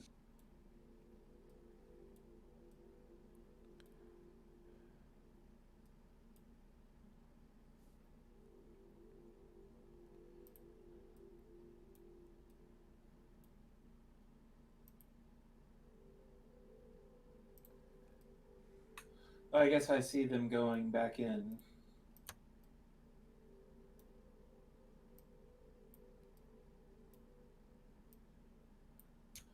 Is that right? Yeah, you see everybody kind of grouping up by men here. I have another important question. Are the fingers sloped so I could walk down them? Kinda. Let me show you a picture of this place just to kind of give you an idea with that. If I can get to my handouts, that'd be amazing. Because of Faith being a bitch, I don't have my broom. So that's what this place looks like. Cool. And now's that wall where Barth found that thing in there. So fun times. Do I see any kind of means of climbing down? Like, do they have a ladder or steps anywhere? Doesn't really look like it, but make a perception check.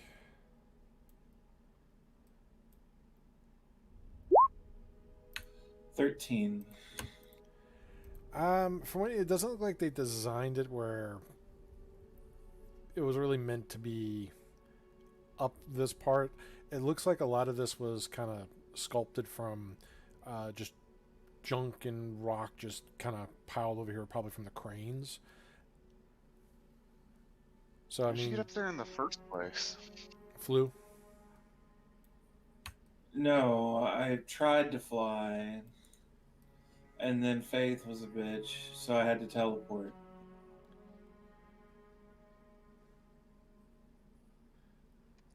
I mean, you could teleport with your broom.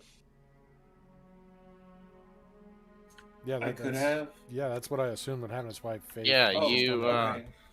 you get to pick what goes with you, Right, and and I was that assuming means Faith- not, Right. not your asshole friend. You know, like I'll go ahead and use the broom to fly down. Okay. I'll join Willow in heading down there.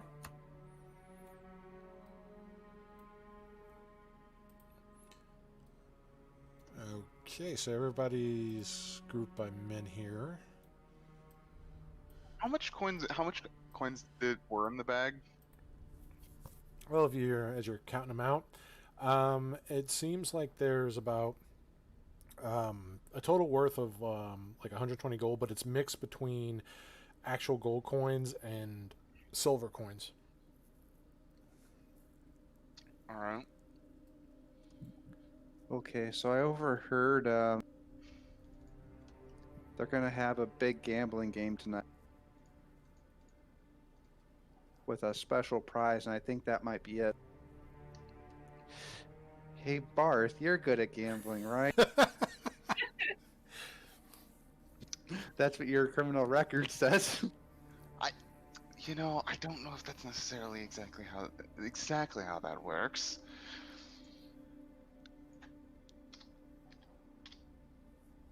But I guess I could give it a shot. Okay. Well, we'll go report in what we have about the food situation and anything else. There was some kind of strange lava worm in the I found in the wall outside. It might be somewhat pertinent to. Are we keeping it as a pet? Considering I that killed it. Barth, yeah, has got burn holes in some of his clothing and singes here and there. Doesn't look like it was a very cooperative encounter.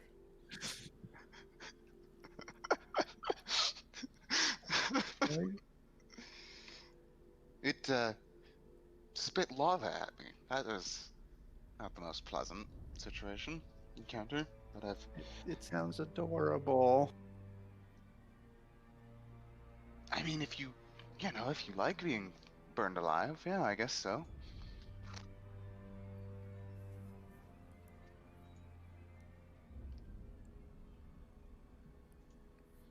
Okay, well, I guess a couple of us will do her ritual tonight. That should keep her distracted while you and whoever else wants to go figure out about this red cap game and see if you can get the prize.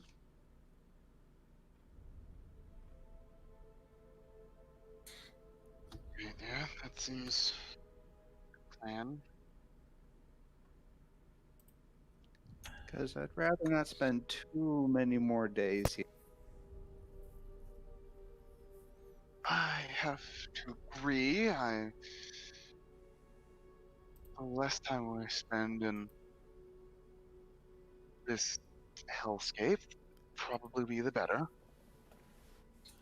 I guess I'll go ahead and look at the thing after we talk to Maggie. You do that next. That sounds like a plan. Sounds like a good plan. Car!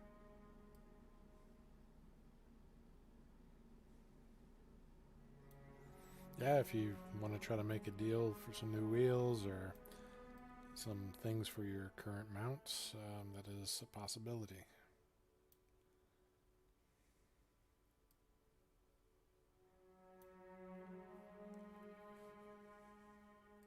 So, as the hours pass, again, there is no day or night here, so it's always the same. It always appears like the same time of day across the horizon. But you see some of the, a lot of the commoners just kind of, yawning and just trying to get some rest. A lot of the actions in the fort kind of die down a bit. There are still some work being done, but not as vigorous as it was a few hours ago. With that said, Maggie comes out of the halls of Fort Knucklebone and it is time to honor another deal. And she just kind of wags her finger over at a lot of you. Already have done Barth's dreams. You. And she just kind of curls a smile. She points to Ivy.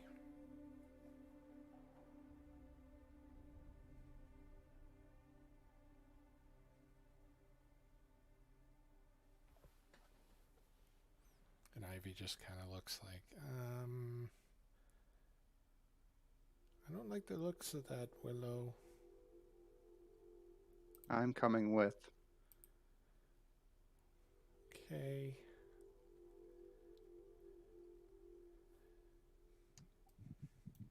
Also, Maggie, we found out why the commoners are being poisoned. Oh, and what did your investigations reveal? Willow starts going into her long explanation about the crystalline thing she found, her theory on where the meat's coming from and how that's probably not good for the commoners, and that might be the cause.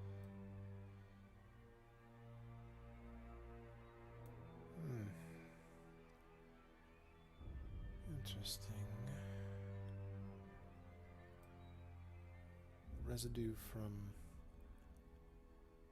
decayed fey bones poisoning the meat.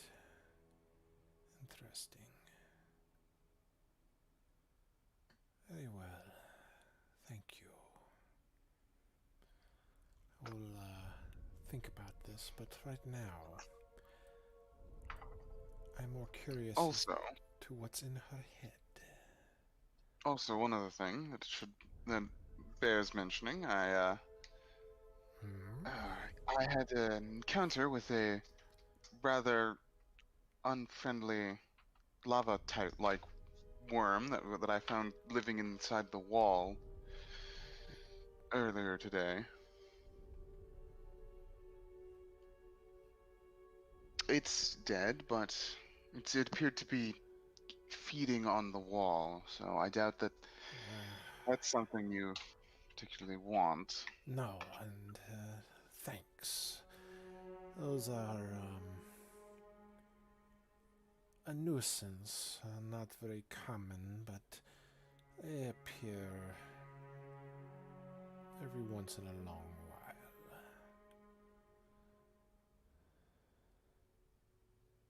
All right then. Well, glad to be of assistance. Likewise. Well, are you two coming along? I am anxious to see my payment.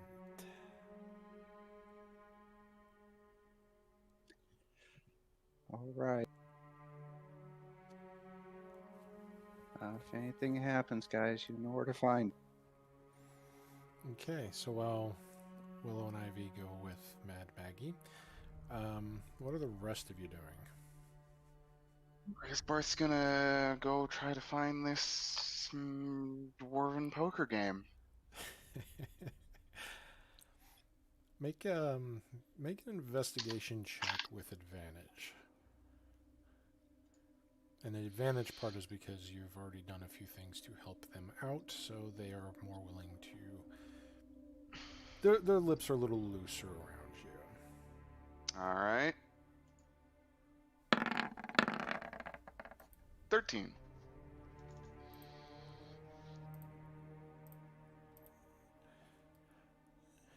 Well, I'm not going to ask how you found out about this private game, but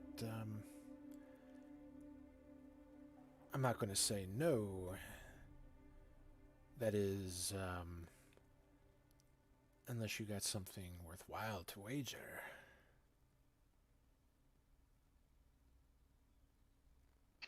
I have some coin.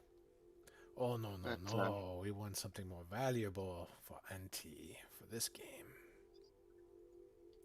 I guess you could say magic for magic.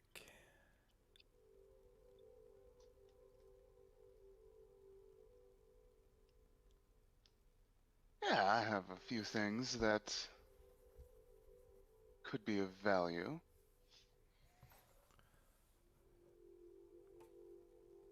What are you putting up?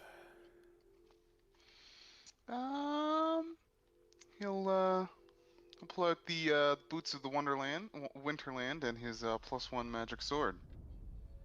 Oh, either of these seem interesting to you?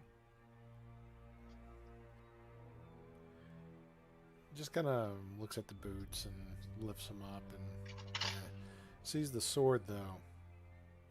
This'll do, laddie. This'll do. I let the boys know that, hey! Got one more seat open for tonight.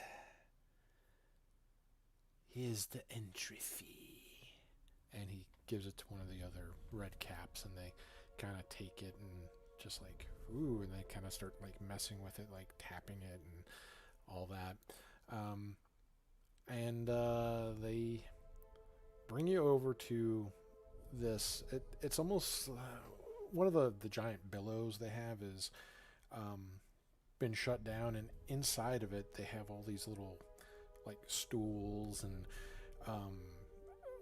they have these little oil lamps that kind of just creating enough light just so you can kind of see it. So everything's got an orange glow to it inside. And you got to kind of duck down and squeeze through the opening, which is made clearly for, red cap or mad cap size creatures. But you squeeze your way in, and you sit on the stool that looks like the equivalent of an adult sitting in a kindergartner's chair. You're very oversized for it. It's very kind of awkward, but... Sure, they find it very hilarious. Oh, yeah, the sight is very humorous to them. But you came here to play, and they do recognize that. So, they're not playing cards, though. They're playing dice. And the game that they are playing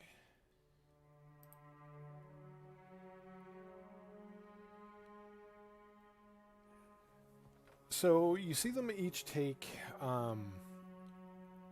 6 dice, and they're tossing it at one of the walls and let it bounce off, and they look at the results. From what you can see is they're counting dice that are rolled in sequence. So, an example, let's say one of them threw a 1, a 4, a 2, a 1, and a 3, and a 2. The ones that look like they separate, that counted for anything, is the 1, 2, 3, and 4. And they seem to tally that up, and they roll again, and the other person rolls, and so forth. They're trying to see who can get to a certain total before the other one does. And that seems to be the first one who get to this total wins. And as you kind of look over it, they explain to you the rules here. They call it Avernus Outrun. Basically, your every sequence that you get is worth 5 points. So, for example, that one that had the 1, 2, 3, and 4, that would be worth 20 points because it's 4 points in that sequence. First person to get to 100 points is the winner. So, Barth, are you ready to start rolling? Yeah? All right, so roll 6d6 for me, please.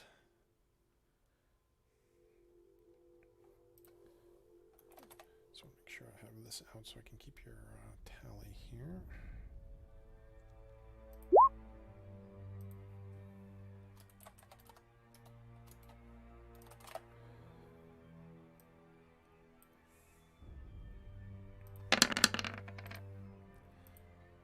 One, 2, and 3. So 15 points.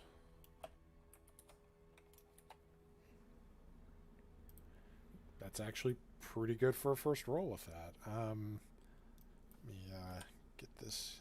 Actually, let me see if this will work this way.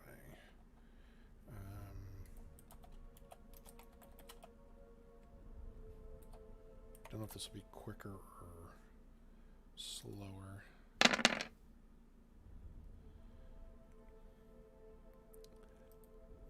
Looks like your opponent did not get any successes on that run. So right now you're in the lead with 15 points. Then they're all kind of cheering. They're laughing at the red cap that getting 8 points. You're getting beat up by the primer. All right, Barth. I'll be right back. Go ahead and roll your next row.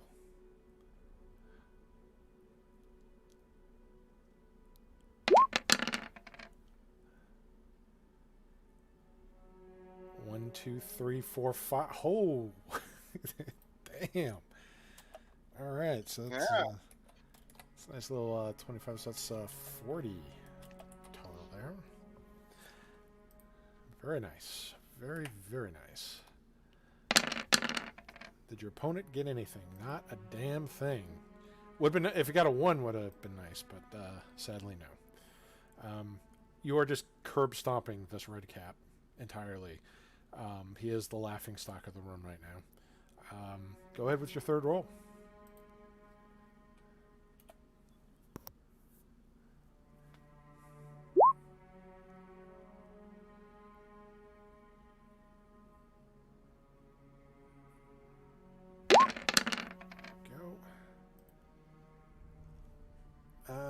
10 points on that one. Okay, you're halfway there on this. And your opponent.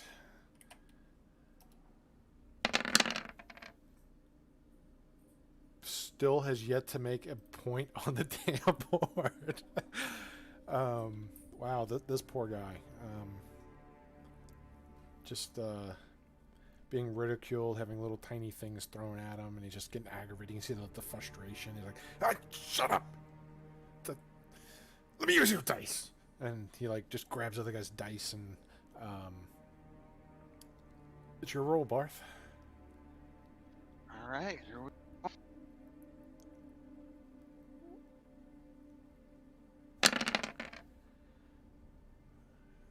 Okay, so no points in that one.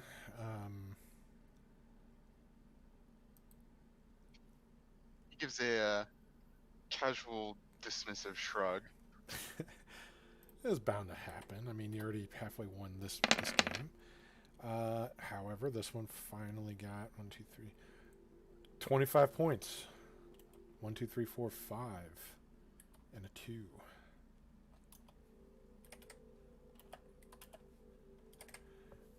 He's like, ha! I knew it! That would have been really good if I rolled a 2 instead of one of the 4s. Yeah, that would have been amazing. That would have been a perfect run there. All right, go ahead, Barth. Everybody's looking at you like, oh, yeah, it's going to be good.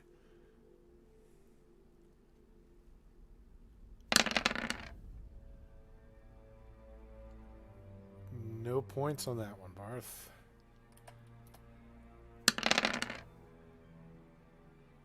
And your opponent also got no points. Go ahead for your next roll here.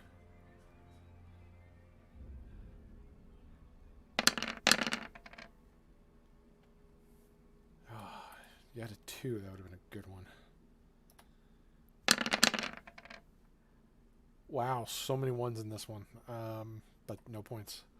All right, Barth.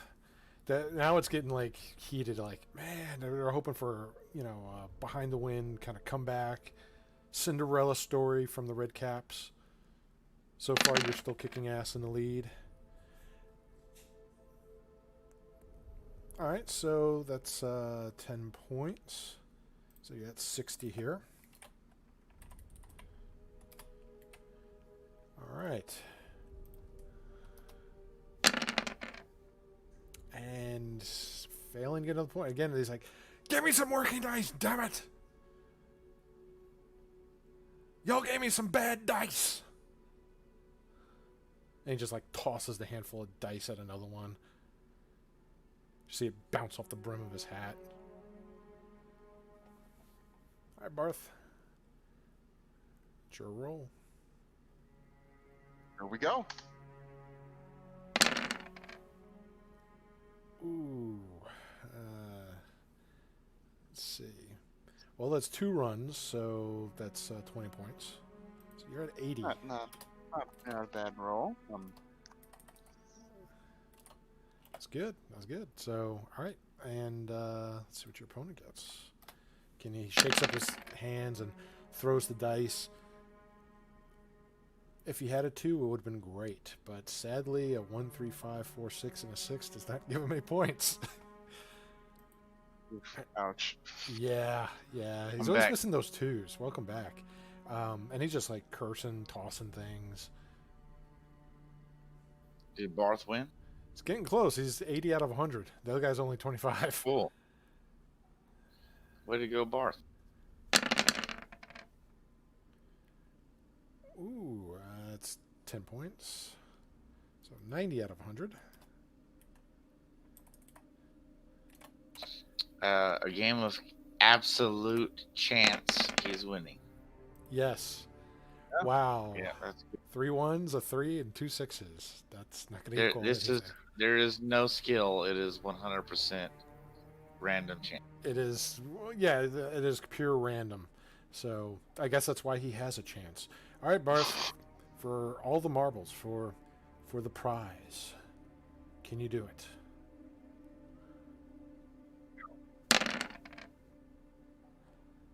No. No. So many. Yeah, you're rolling like he is. Your opponent is. And he's like, Yeah. ah. And he's going to try to make a comeback victory.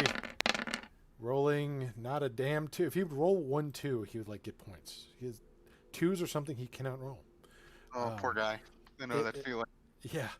All right. He's still only at 25, and you're at 90. So you get a matching, and you get a 1 or a 2, and you win. Or actually, a 1 and a 2, and you win.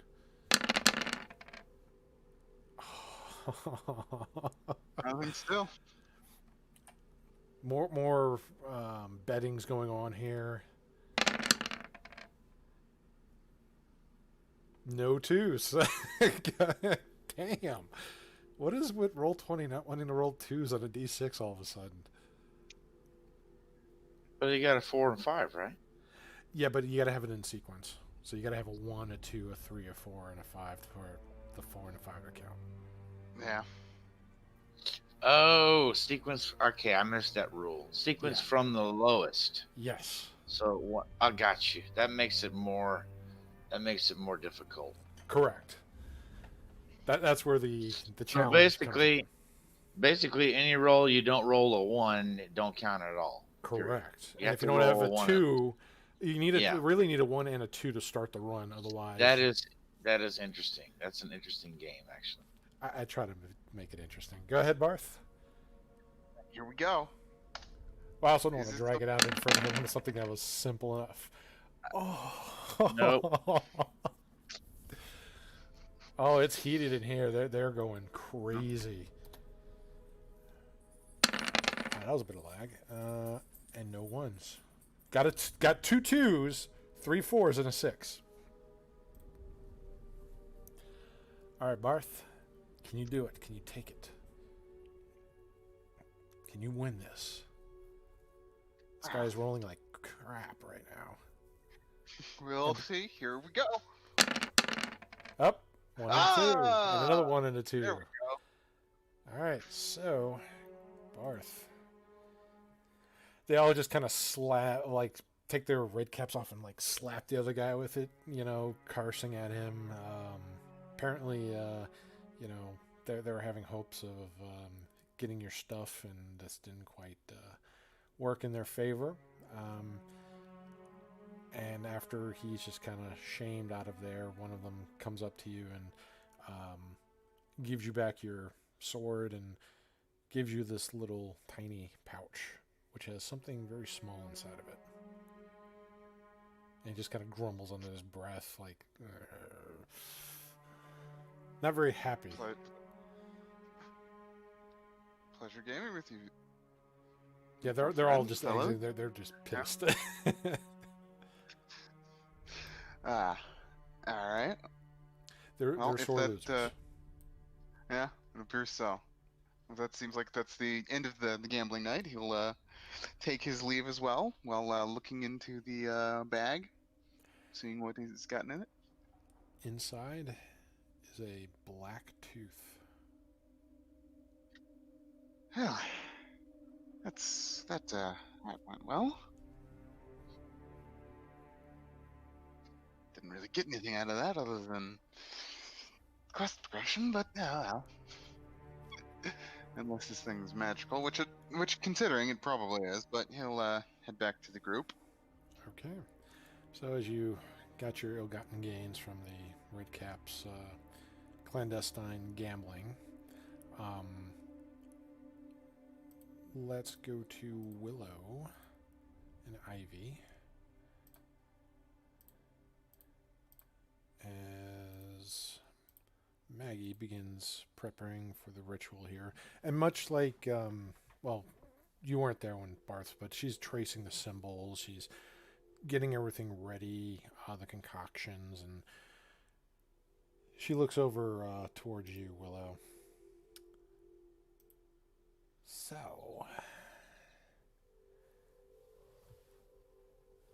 you want to be here for the ritual, yes? Mm-hmm.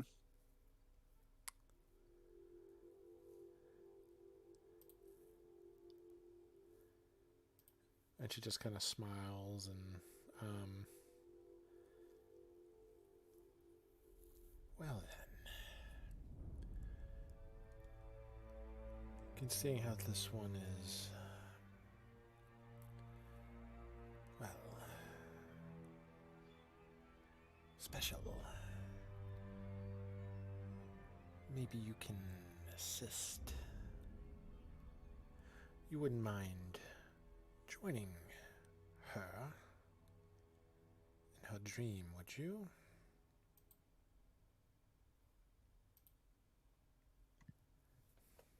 Okay.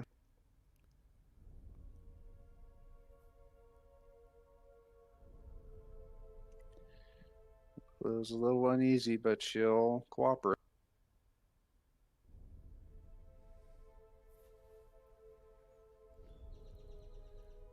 All right.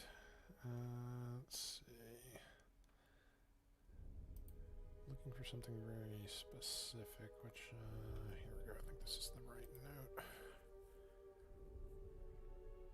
Yeah, this is it. Okay. I was looking at an older, and I'm like, no, I changed this. This is not how it works anymore. Okay. So, she has Ivy lay down, and she begins, like, making symbols on her head and placing these various, looks like almost withered olive branches, and she's kind of painting little symbols on Ivy here and there. And then she asks you to lay down in this other particular section of the symbol that she's drawn on the ground.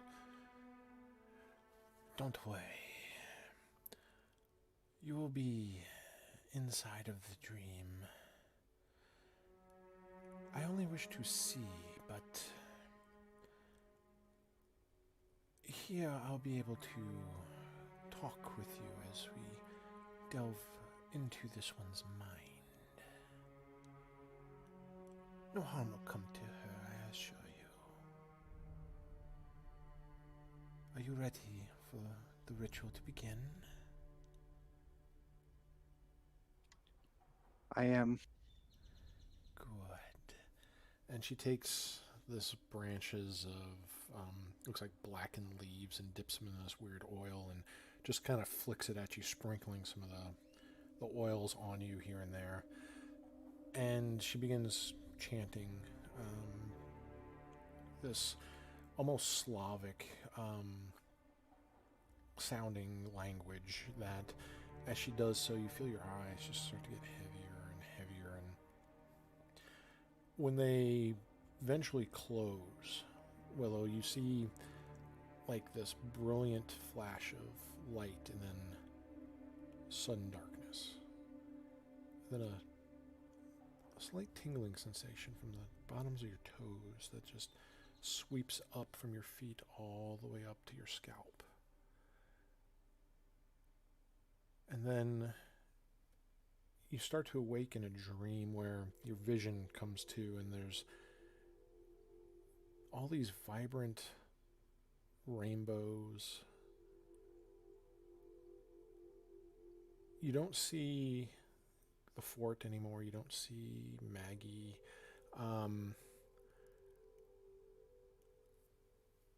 What you see is as the rich, radiant light of what's probably 100 dancing rainbows that slowly dissolves. You feel something in this dream that you haven't felt since you've been here. Warm sunlight. Within this space of vibrant colors and sunlight, you see Ivy frolicking lazily in a lush meadow filled with many colorful flowers, hand in hand with Newt as they're both just running barefoot through the fields. As the pair strolls through the tall green grass, you hear the voice of the hag come into your mind. Willow, we must push through with this dream vision. It only represents what the child wishes was true. What I want is beyond this. see more. So, Willow, I want you to make an intelligence saving throw. Okay. Now, for this, before you make it, your auras do not apply, your magical items are not applying to this. You are in a dreamscape. Gotcha. So I'm not technically awake. Correct.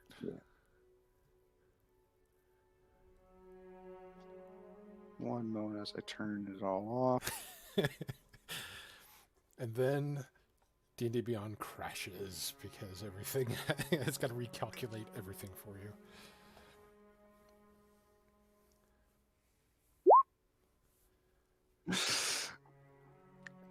That's a 1. Okay. So with that,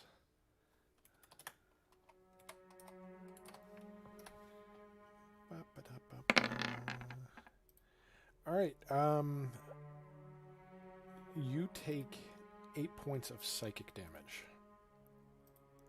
as your mind is just racked with shrieking pain.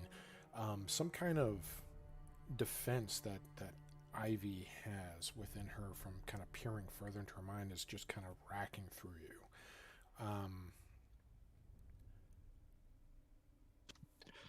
I forgot to grit my teeth before I willed it. Okay, I'm good.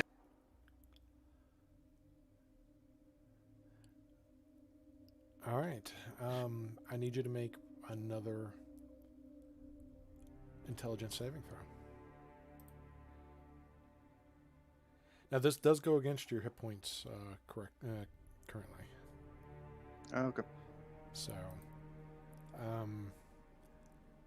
but a 10 is just going to make it as you feel the defense is kind of, and you don't think it's like her intentionally doing it. It's almost like instinctive, or there's something else that has these barriers in place, and you're just kind of pushing through that veil. And as you've managed to get through the veil, this other dreamscape is very different from what you just encountered. Gone are the vibrant, colorful fields, the crystal blue skies, the warm sun. Instead, you see a familiar sight, a flame-encircled barn that appears on an otherwise barren hellscape.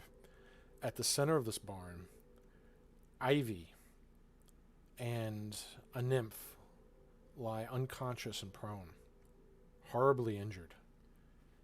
You see yourself standing in defense of Ivy and this nymph, facing outward as shadows creep from the hellscape, 6 of them.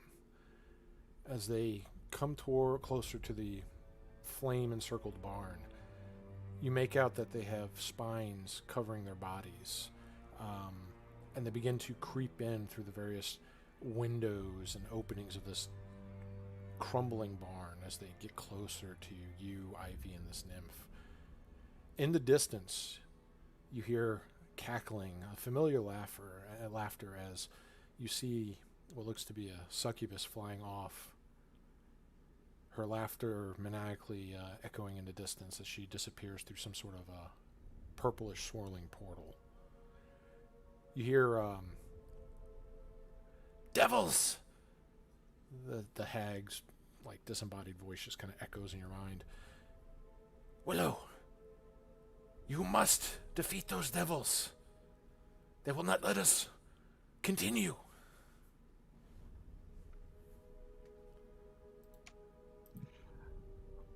Oh, joy. Yes, and so it's you versus the 6 spined devils. I would like you to roll initiative, please.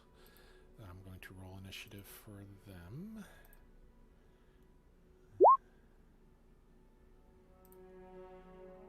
And that is... Okay, they will be going first as they move closer to you. Now, for intents and purposes, you will have your gear for this, fight. So you will have a sword to fight with, a shield to block with, armor to help protect yourself with. You're not naked here. But for some of the supernatural effects that you normally would get from them by being conscious, you would not have. So the devils... Okay, so Go ahead. I say, okay, so that just means I'm down my aura. That's So they move closer to you, moving through the fire. That doesn't seem to bother them.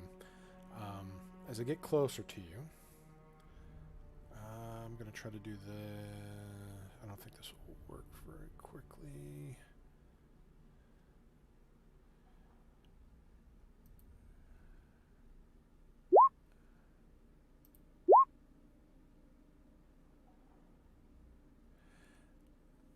And I'm going to have another one here do this. Okay, should be one more attack coming. Okay, that a little bit of lag there. All right, so to kind of not have this drag out too much, I'm trying to consolidate some of their attack groupings here. So you got one that's coming up to you, trying to attack you with a barbed fork that it holds in its hand. It kind of thrusts out at you. A 6 is not going to hit you. However, it tries to bite at you, and a natural 1 is not going to hit you. However, one of them behind it is launching spines from its tail at you. How's a 23 grab you? it grabs a shield. Clink. And you see the spine just kind of stick into the shield. Another spine hits the shield but doesn't stick in. It just kind of reverberates off. And the others get closer. It is your turn. All right. Gonna drop the shield. Draw out the club, and we're just gonna start removing devils from the back. Okay. So only 2 have attacked you thus far. Again, I'm just keeping it consolidated.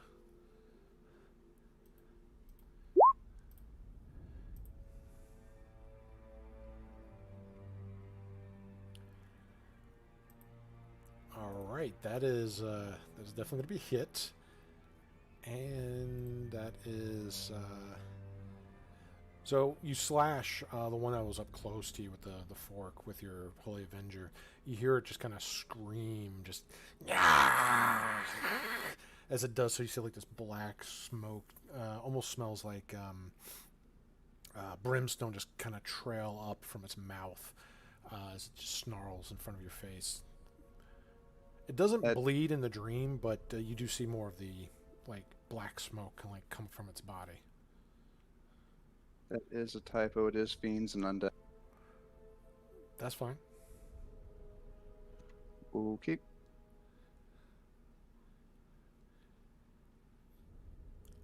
And that second one will rip into its flesh as it completely tears its chest wide open. You see the skin just fall down like an empty husk, and out exhumes all this like black smoke that just kind of coalesce with the rest of the barn's burning smoke. There is one less of these devils. Then I just step up to the next one and off. I'll go ahead and smite. First level.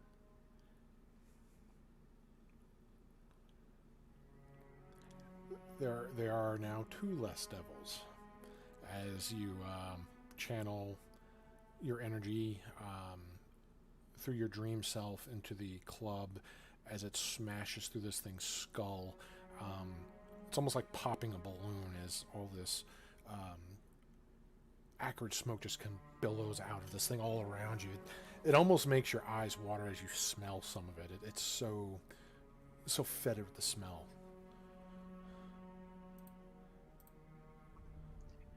Willow is happy. This is what a paladin always dreams of, fighting fiends. Fair enough. That ends my turn. All right, 2 more coming to attack you. one again, same thing as the before. Goes in with the fork and the bite, and another one shoots its tail spines at you. These actually went through pretty quickly. And these are going to miss as the bite tries to grapple. As you club, you see another one kind of grab you and try to bite into your arm. It doesn't get through the armor. And then as you pull your arm away, it tries to stick you with the fork, and you manage to block it with the shield. Through the corner of your eye, you see a spine come right towards your head. You raise the shield up, and then another one comes right for your midsection. You kind of lower the shield in rapid succession, just ding, ding, ding, ding. But you manage to deflect all their attacks.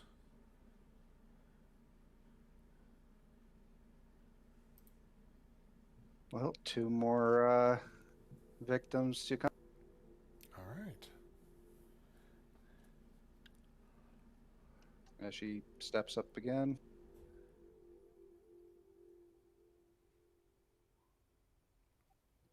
And I'll 3rd level smite.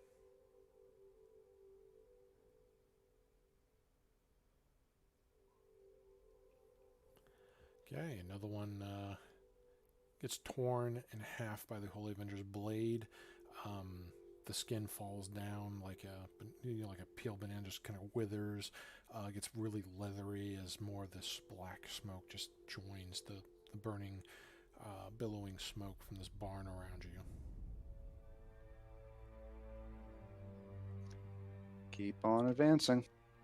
Okay, there's 3 left.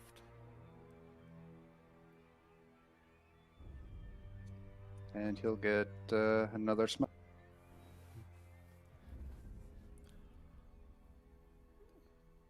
This one you lob the head off, and the smoke billows out through the neck hole as the rest of it just slithers down like a shrunken balloon.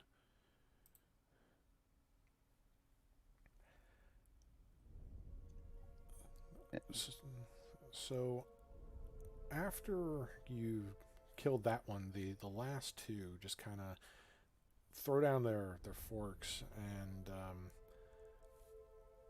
they're like...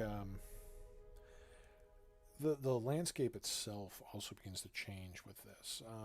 What was once the burning barn, the one that you remembered, that had the mage fair, the one where poor Roland was murdered.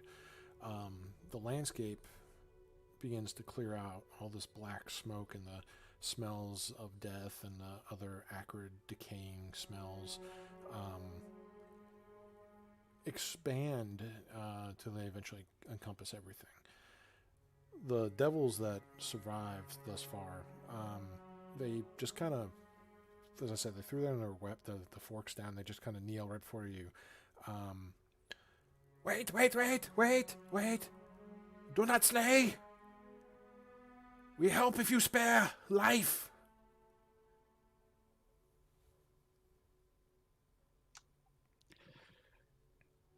Well,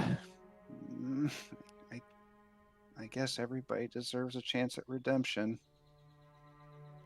Okay, I'll spare. No stabbing me in the back, though. And they shake and nod. You spare! We help! And they fly up and take to the sky as they begin flying away. However, as they fly away, the blackness that's around here begins to also go away, and you find yourself in a vast, thick, verdant jungle. Lots of lush vegetation. This is even thicker than the things that you were walking through the Savage Land. As you're kind of moving about here, suddenly the once solid ground begins to sink underneath you. You feel your legs just kind of get pulled in by what feels like some sort of quicksand that's rapidly rising out of the ground from what you can see as you get lower from it, as you can actually see through the thick undergrowth now. It's not only enveloped your feet, but you can see hands coming out of the the quicksand like gripping you and trying to pull you in further. This whole thing, it's almost overwhelming you with a horrible sense of loss. Again, you hear the hag's disembodied voice. Don't let the sand consume you. You must push through, Willow. Get past Newt's defenses. We must look! I'm trying. All right, so We'll go back to the rainbows. yeah. So you're restrained by the quicksand here, and you can get free of the quicksand by making a strength athletics check or dexterity acrobatics check. However, since you did spare the devil's lives, you do see from the trees up above 2 of the spine devils swoop down from the sky, and they grab onto your arms trying to help you pull free. So they are going to grant you advantage on your ability check for this. Oh, they're earning their redemption. All right. 1, 2. 22. All right, so you managed to get free of the rising quicksand up into more solid ground, grabbing onto some of the trees, and as you get out of the quicksand, which is still trying to reach up for you, by the way, like you see these arms, like Lord knows what is in there that's trying to pull you in. But once you get free of it, that sense of dread and loss dissipates as well.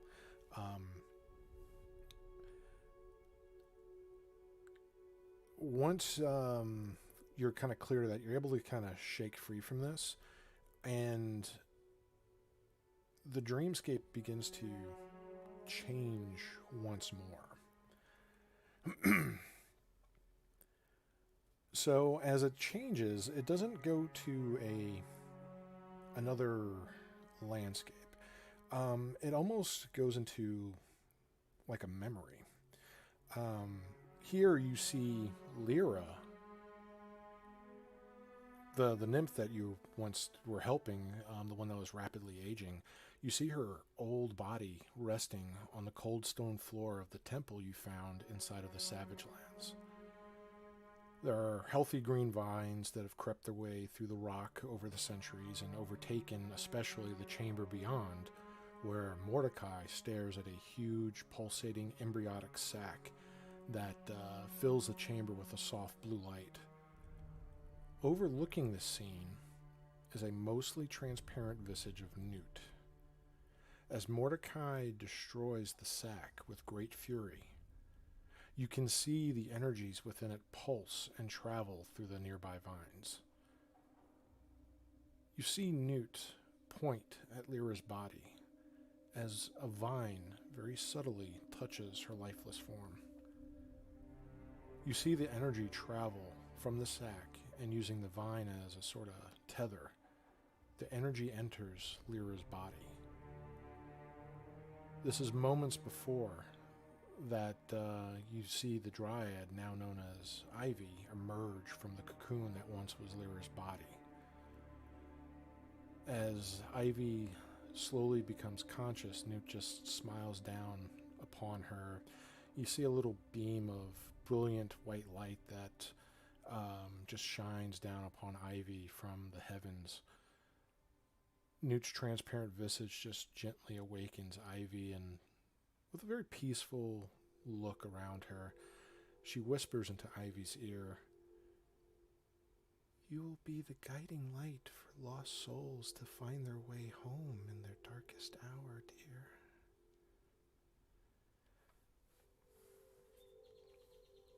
The vision begins to fade, and you see Ivy now sitting in the lap of the arch heretic. This is a very familiar scene to you, Willow, as this was the room that you're at in Castle Reldon when you walked out. Here, you can now hear some of the words from the arch heretic to Ivy once you left. "And then the heroine did what she was told and saved the lives of her friends and family. But the one who really saved the day was not her in the end, but her little sister, who was more important than they both ever realized. And he pats her head with a clawed hand. Ivy just looks up at him, holding the soul coin that he had given her and the book, which is opened to a page about divinity. Is that why you gave this to me? Oh, no, my dear. That is for your sister. While it may appear like nothing, once Willow learns about her gift, the message will become quite clear. And he just kind of bops her little nose. As for you, you are special. That is why and he gestures to a pale figure in the corner, which looks like Remy. He will be looking over you.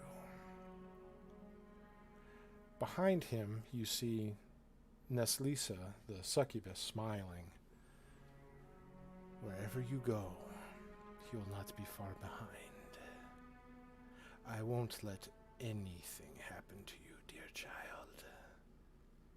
And as he says that, the door closes. In the hallway, you see another version of him speaking with you at the far end of the hallway, where that chamber was, where you saw the disembodied figures, the spiked pulsating heart.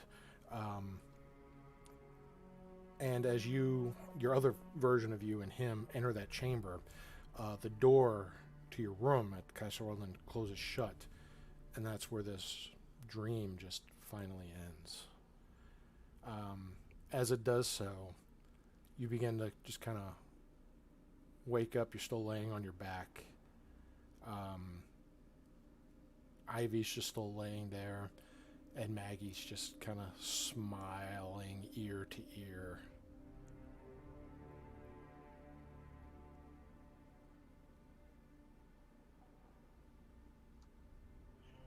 Well, I hope you enjoyed that. Hope it was good payment.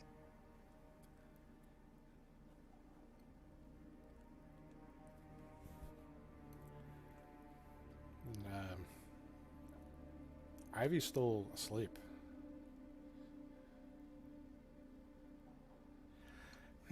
That's very interesting. Seems she is more than meets the eye.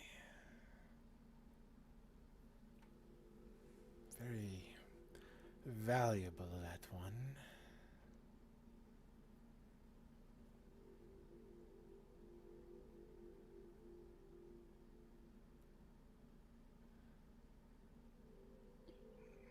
Don't you get any crazy ideas?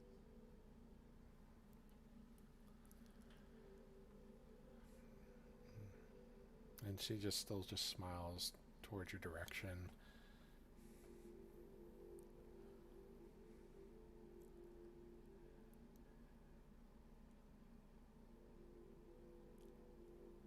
Ivy begins to slowly wake up.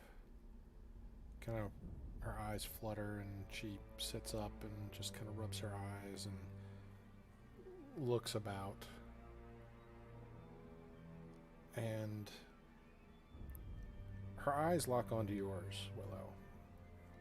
And she begins to cry. Just like sobbingly cry. It's fine. There. Big sis is here. Come on. Nice tight hug.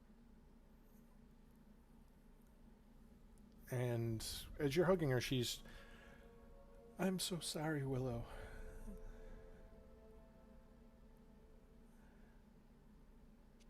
There's nothing to be sorry about. But I was so mean to you and Aldrath, and that boy hurt himself because of me. I've put all you in danger.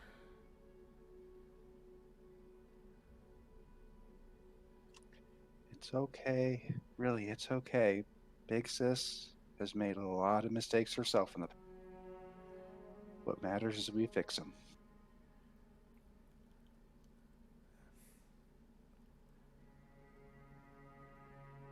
I know why Mom wants me to go to the tree now.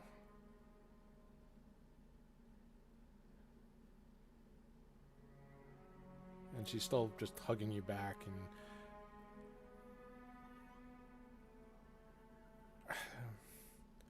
I hope your friends can forgive me too. I'm so sorry. I'm sure they will.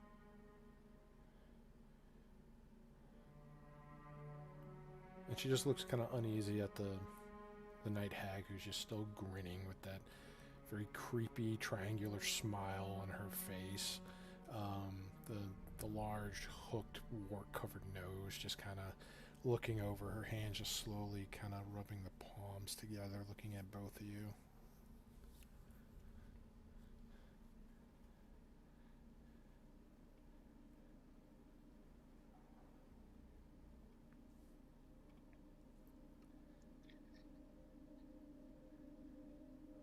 So, Granny, is that all you decide? From her, yes, but still others in your troop. I want to peer into their memories. If there is anything like hers, oh, there is so much to learn and gain from our meetings, dearie.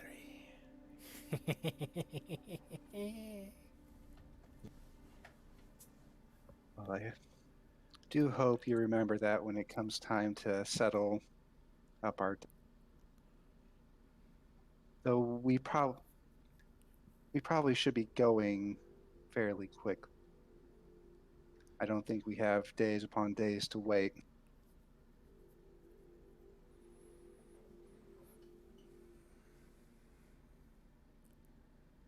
Your schedule has no bearings to me.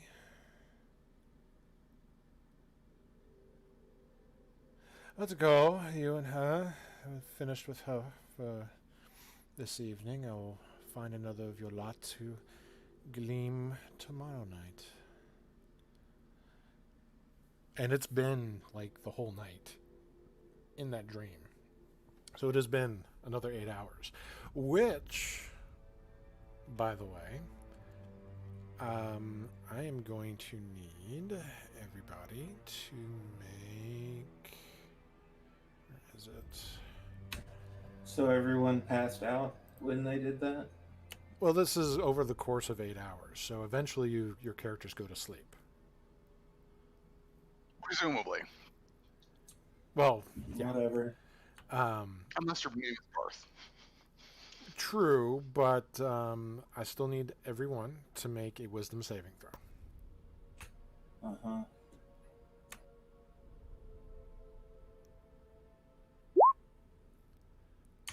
$13.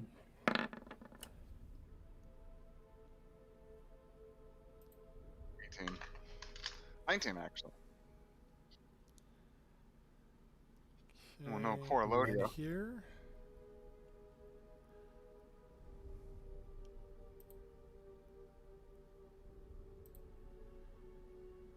We're missing Menhirs. Which kind of save is it again? Wisdom. It's the unpleasant one. I'd use your inspiration. Okay, can I use my inspiration then? I'll use mine. Okay.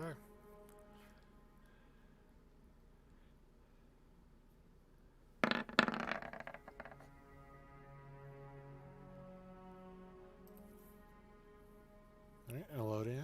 Okay. So again, once more you feel the evil of this plane try to seep into your minds, try to twist and corrupt you. you all manage to shake off the realm's influence.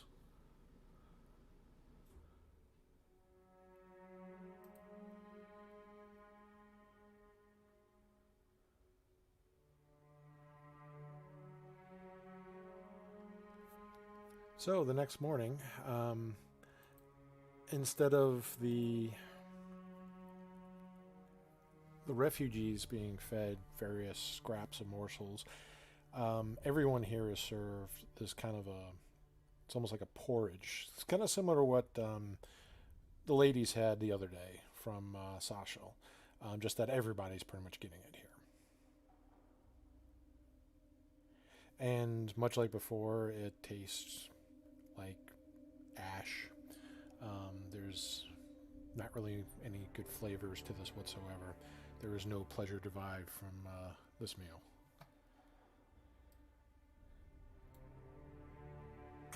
I guess Nyx is gonna head toward, see if anybody wants to go with her, and then head towards the cars.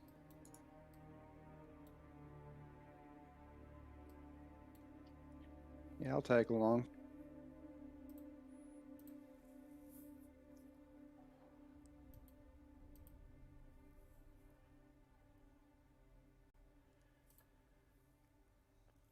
All right, so you're heading toward where some of the mechanics were, where Calico and the two Kenku are. And they just kind of stop looking at working on the car, which they're replacing axles and things for. Yeah? This is Calico kind of speaking towards you.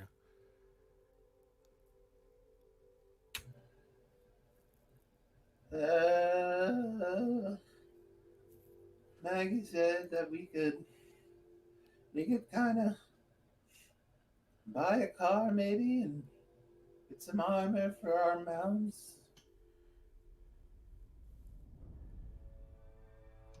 And she said I can look at your machines and play and help out.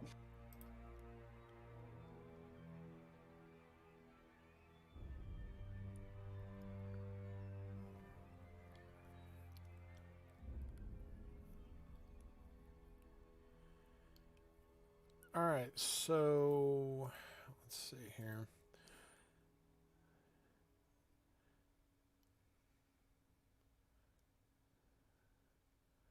Trying to get some pictures here. I think there's one that has all the pictures here in a handout. Okay, that's just one. Where's all of them? Okay, here we go. So I'm going to show this handout to everybody just so I can give you some point of reference here. I do apologize for the small side of it. I couldn't get a better, larger picture here with everything kind of put together. So they kind of look and, well, the ones that they have for sale here that you can presumably purchase is going to be the bottom two that you see on there. That smallest one is what Calico refers as a devil's ride. So it's like a motorcycle. It's it's considered large for its size. It can only hold looks like it can hold like one medium creature as its driver. But they are kind of working on some final repairs with this. And the other one that they have is called a Tormentor, which is the one right above it that you see. It's got kind of like the little teeth things, and it's got the little blade in the back and like a little spear in the front. It's almost like a rhino. Now that one looks like it can hold about 4 creatures or so.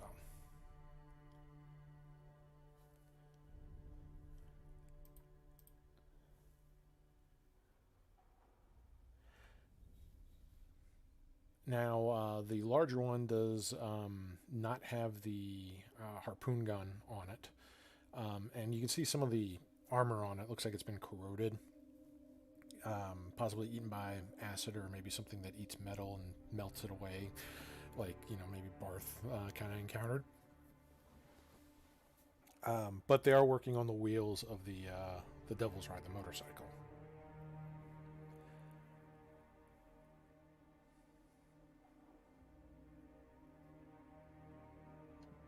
I mean, between the two of them, and I.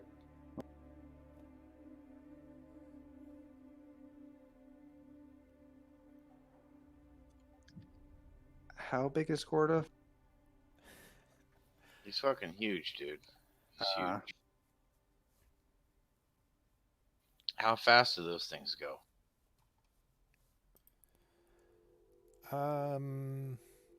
Let's see. Well, considering of what you've seen outside with some of the larger ones, these things probably go easily in 6 seconds, 100 feet. So speed 50? Well, I'm not saying all its movement. Oh, speed of 100. That's effing impressive.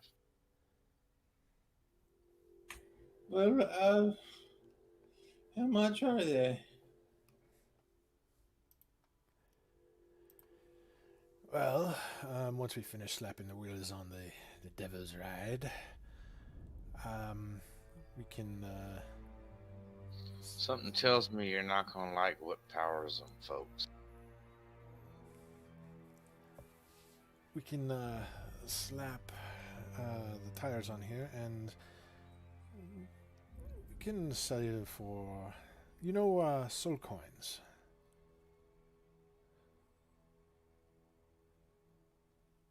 yeah. Well, we can sell you this one for 5 soul coins, and the larger one for 15.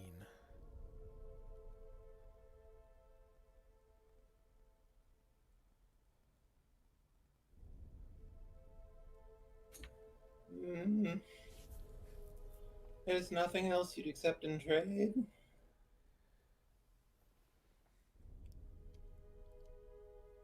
Well, if you're offering other forms of payment, and Galco just kind of leers over towards Elodia and over to men here, we do accept other forms of permanent payment. No. I'll even give you a pretty discount.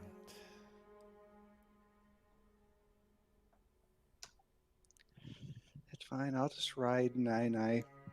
Oh my gosh, Nine! I'll just kind of step aside. One moment, I need to make this call.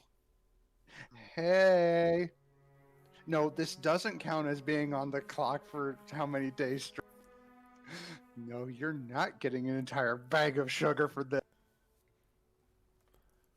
Pardon me one moment, guys. I just need to resolve some things. How do they work? Like, What do you they mean? don't have horses. How do they go? Well, these devices are, well, quite interesting in how they work. And actually, I need to pull this up here. Where are you? My search is going haywire right now. Bear with me.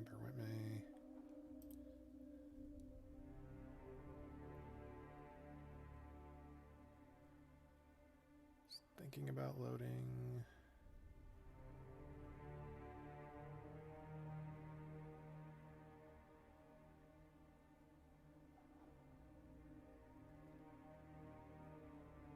Is Beyond lagging for anybody else? Nope. I had to refresh.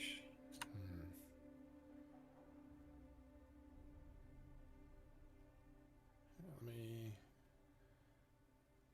hang on. I'm just clearing out my cache here and refreshing.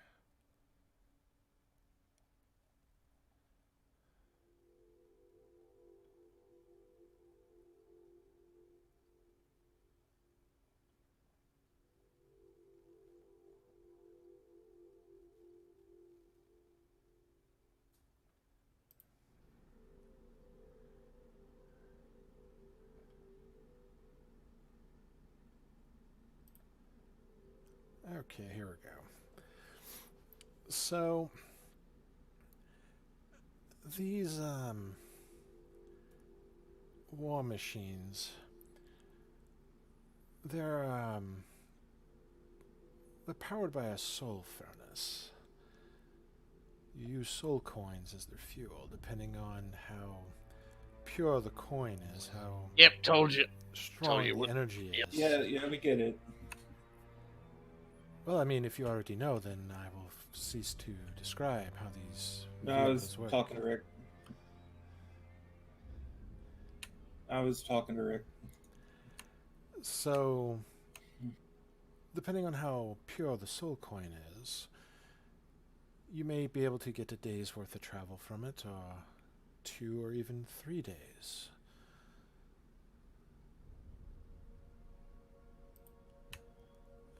And I look around. Willow's not there anymore. And just kind of, what about barding for, mounts?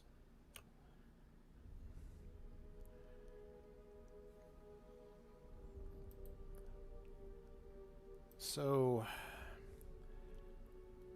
there's some armor that we can assist with for those beasts. Wouldn't be, well, it would help them get hit less from some of the attacks from some of the other infernal machines, but it,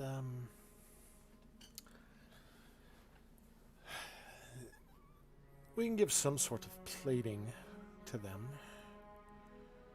Are you looking for both of them to be armored in this fashion, or just one? Yes, both. Well, for both, it would be 5 soul coins apiece.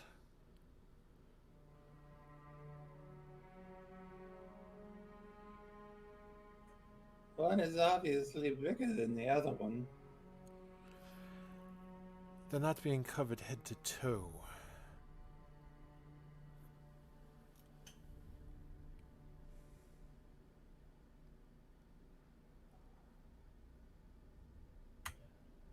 Yeah, kind of need this. If I get the doubles right and both of the things done, can you do 10 solar coins for the lot?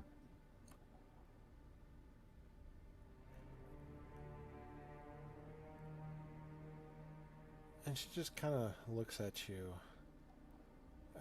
Make a persuasion check with disadvantage. I already have disadvantage. Well, that's fine. You're gonna still have disadvantage on it. Haha. Oh. Teehee.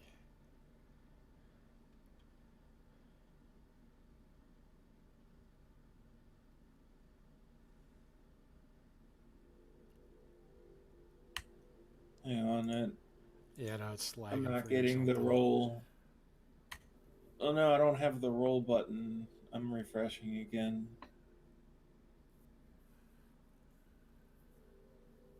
Odd. You're using Chrome, huh? Or are you using No, Firefox. Firefox? Okay. Here we go. It's back. Oh, that's right, because your laptop, you can't modify Chrome. Well, fuck. 18.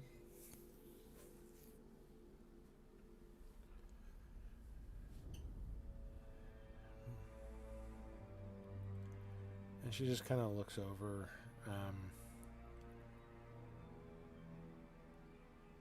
13. 12. 13.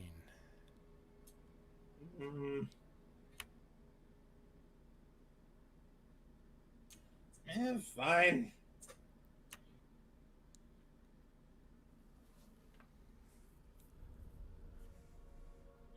I'll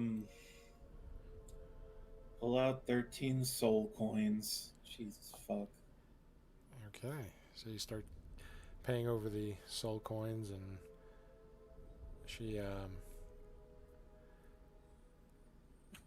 Y'all Well- better love me. still gonna have lots of souls to free. On the plus side, this Devil's Ride already has at least one soul coin in the furnace, so there is that. Oh, how powerful is the soul coin?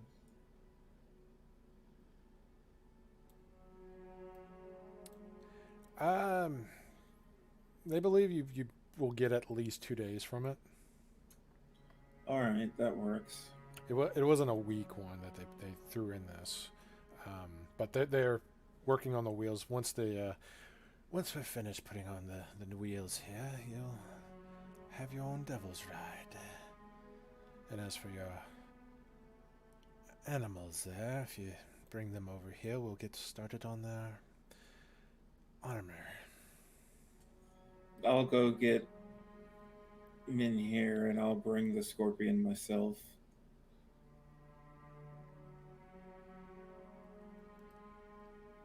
Now you could Oh try my to have God. a weapon added to the scorpion if you want. We'll give it a laser gun on its tail. Well, What I mean, weapons do you have? you Sharks with just- freaking laser beams on their head. Yeah. But you saw from the combat out there, they had things like flamethrowers, acidic sprays, harpoon guns, all kinds of crap. How much to add a weapon?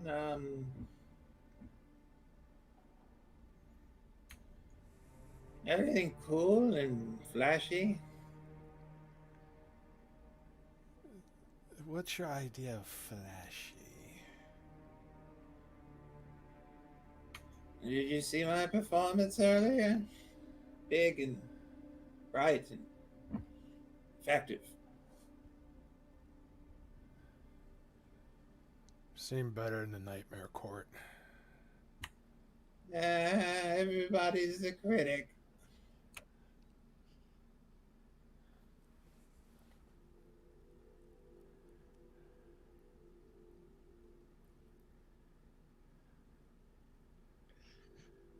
Get the flamethrower. Some effective fire, unlike some horses who think that they can just stay where they want us. Alright, how much for a big flamethrower? 5 Something soul somewhat- coins. How big are we talking? So what she describes by what this thing could do. In fact, no, she just shows you. Like, she goes over to where she has like a flamethrower unit that they would attach to some of these vehicles, and kind of making sure nobody's in the way. She kind of points it up on a arc, and you can see from the weapon's nozzle a 60-foot line, about 5 feet wide, shoots out. Yeah, alright. 4 soul coins. Make a persuasion check again with disadvantage. I know, you already have it. 24. Fine, 4. Alright. I hope my temple has an atonement spell. I'm gonna eat it. They're gonna hit you, guys, and you have to go back and get every soul coin you spent. It's fine, Granny. It's fine. I'm a cleric of Newt. I can. And then she kind of just stops talking for a moment, looks around, and kind of slowly backs away. Well, talk. Alright, here's the other 4. How soon will all this be done? Well,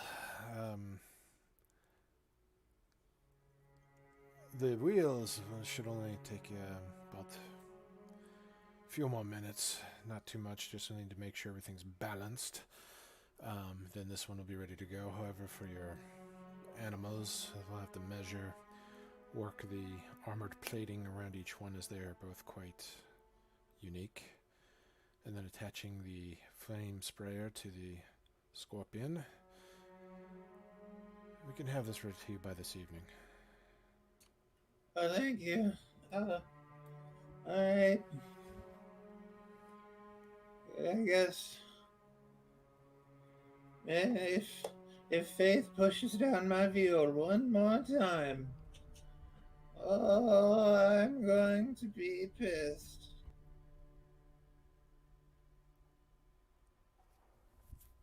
God damn it. Now I walk off.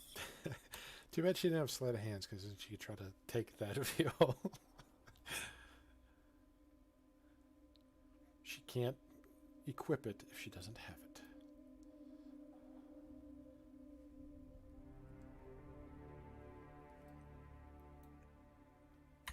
Y'all better love me.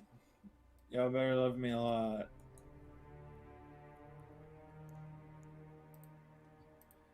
Ordo Okay. is now defend.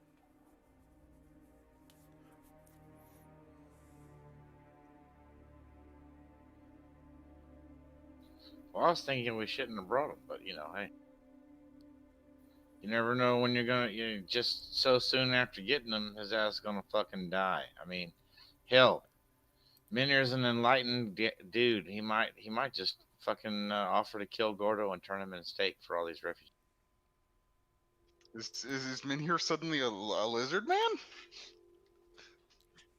We just got armored. Got to do with lizards.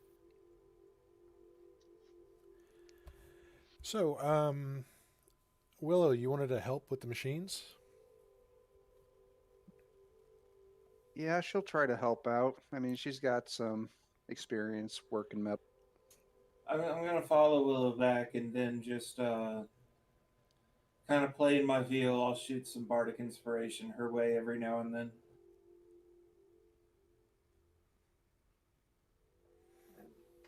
So, some of them are trying to work on a much larger machine that's having problems starting up from the from its soul furnace, and some of the Kenku are kind of looking at it and kind of befuzzled. Some of the red caps are trying to figure out what the hell's wrong with this thing, as none of the infernal energies from that soul forge is going through the rest of the machine. So if Willow, you want to take a stab at this, I'll let you make a Arcana or Investigation check, your choice, to see if you can figure out what's wrong with this thing. D10 bardic inspiration coming your way. I'm gonna need that because this may surprise you, but in the Mad God organization, we use a more cleaner. You know, the tears of babies. It is a renewable resource.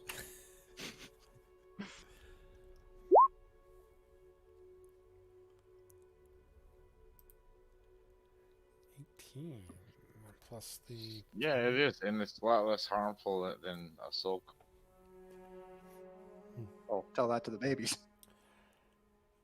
Babies are gonna cry anyway. That's the point. You don't have to necessarily do anything horribly evil to get baby tears. I mean, so, you know. So on your investigation there, after spending about 10 minutes looking at this thing, you think you may have found at least the culprit, what you think is the culprit. There is a spiky gear that looks like it's comprised of spikes from some sort of demon. That looks like in itself is actually sending surges of some sort of demonic energy through it into the machine itself, causing kind of a malfunction. It's like the two energy sources are conflicting.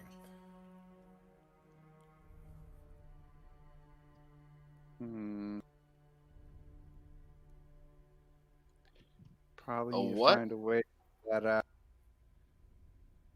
You know, I bet you there'd be alternate ways to power these things. Like if you had an artifact, you could probably rig it up to power the thing instead of solar. Just an idea, you know. Who knows? We'll be gone or dead before that anything like that even happens. Probably.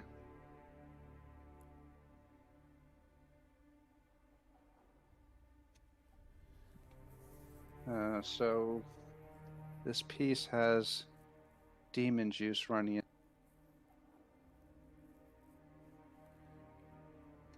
What would be a good way to get out demon juice? Lime soda. Could I cast protection of from evil or good on the rest of the bike? You could. That way repel. See, That's no, a see, cool idea. they'll bounce back in. Let's just add more energy into this thing. Let's do it.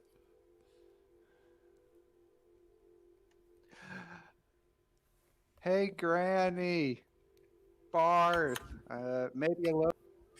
Yeah. What's going on, Willow? You have any way to get rid of magic out of something? Yeah. Yeah, I do. Not really. I don't. Not like I said. I'm not like actually, super versed with that stuff. I'll just What do you check. need? Okay, I got a plan. Okay. If there's demon juice in this, Demon juice. I want you to blast it with whatever you have that removes magic. Alright. If there's no magic in it, it can't mess up the other magic. I guess so. And if that Helping doesn't work, people out. that doesn't work. People I out. gotta call.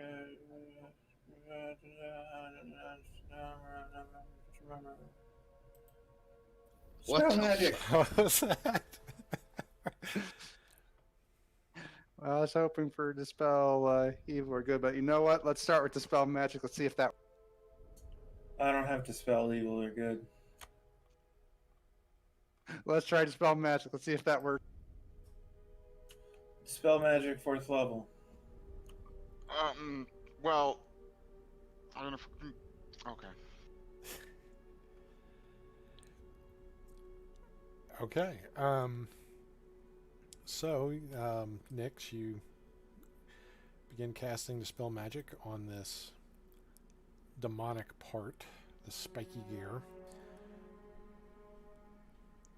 As you do so, you see the sparks of white and bluish energy just kind of crackle, ripple through it. You see it almost whitewash away these reddish lightning that kind of dances over the surface of it. Once that finishes washing over it, you see the energies from the Soul Forge just kind of pulsate through this thing, and this yellow and orange kind of amber light just kind of pulsates through the metal. And as it does so, you hear the machine just kind of spin up, and of course the cacophony of the horrible sound of like souls screaming in agony fills the area within a 60-foot radius. Oh god, what did I do? Yay, the fake blacksmith did it again. Although listening to that noise, I don't know if I should have done it again. I'm a horrible person. It's okay, you'll be hearing it a lot more on your new Devil's Ride. Punch me in the face, I deserve it. It's so. I mean. Just cold cock this old lady in the jaw.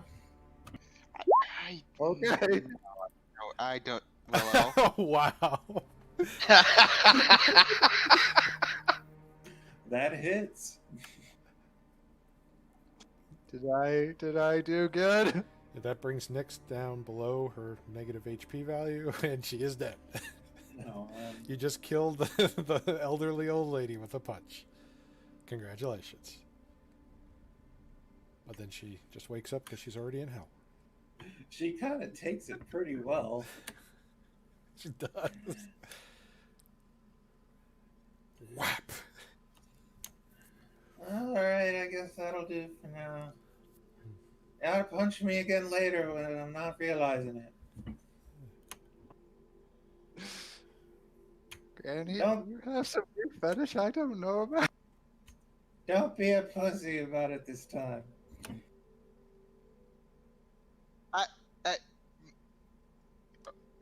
Right, so I'm gonna have to go call up Nene and see who he's working his HR stuff. Yeah, because last time you summoned Nene, a big flaming nightmare appeared. Since I put up the money for all this shit, I'm riding in the devil ride. Someone can use my someone can use my broom.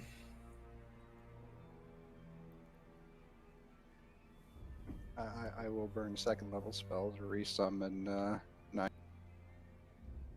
And once more, Nene doesn't quite appear, but that nightmare appears. That flaming horse looks completely different from Nene.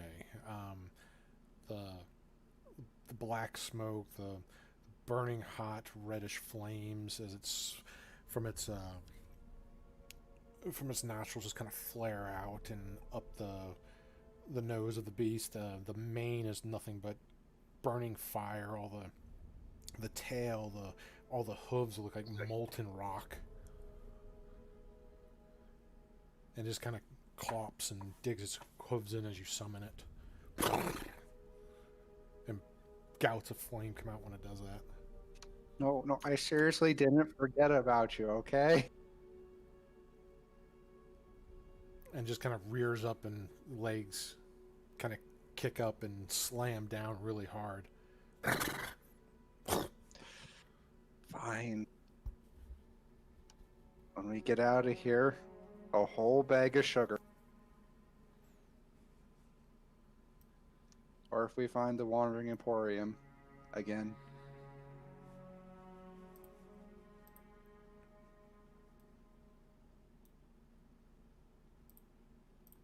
Back.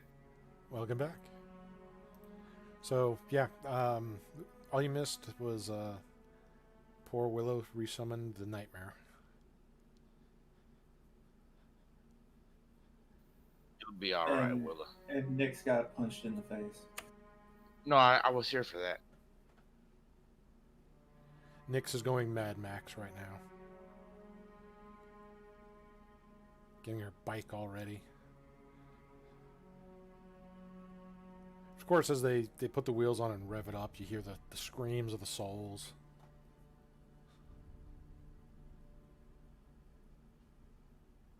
Oh boy. Okay. That's the thing that's gonna happen now. One of the Kenku comes up to you and kind of hands you this bottle of like black ichor. And as he comes up to you, his head kind of cocks to the side and just says, "No, please, no, no!" Oh, Hey, you okay there, buddy?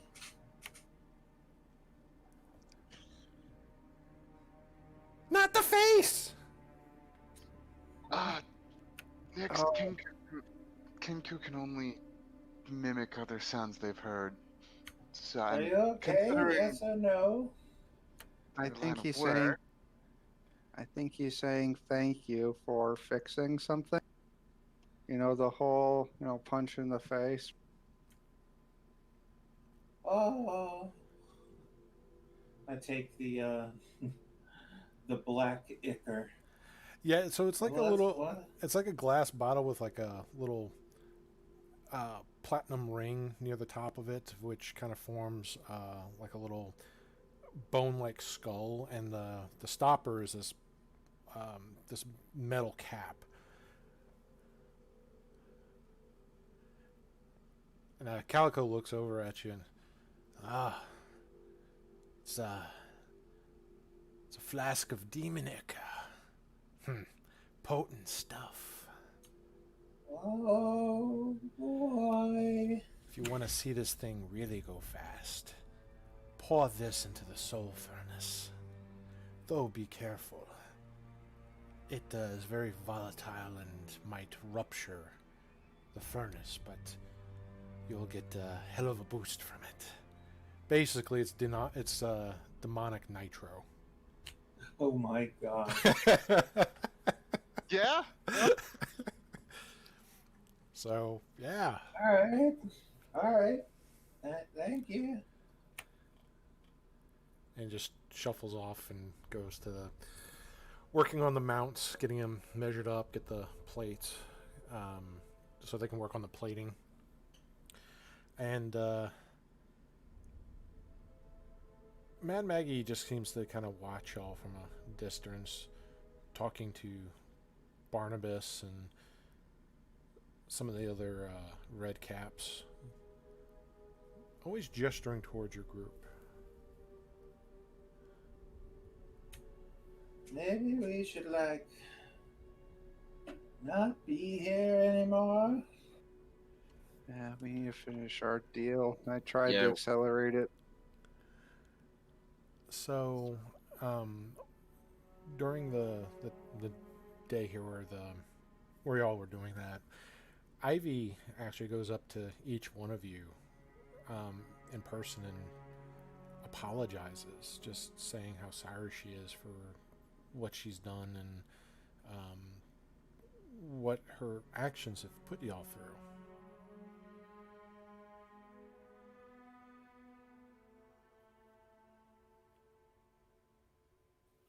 Don't need to apologize to me, little lady. Everything's all right. Well, I guess it's. Well, you know, it happens. And something It else. happens. Well, yeah. Well, something else that you notice is just by her dialect, the her diction, that she's not talking like a child. She's talking like an adult. Yeah, he has a pretty good idea of what happened, considering that Yeah, he's through it, and he regained some lost memories as well. in a message to Anthony, I kind of called it.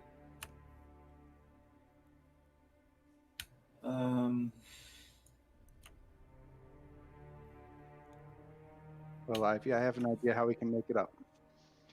And honestly, I probably should have kept you on a tighter leash at that point. But nevertheless, we're here now. Well, I promise to make it up to all of you. It's I didn't mean for any of this to happen. Well, you can join the party.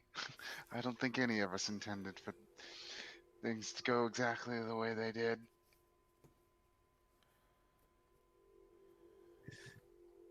But Ivy, there was one thing I'm still upset about that you can fix right.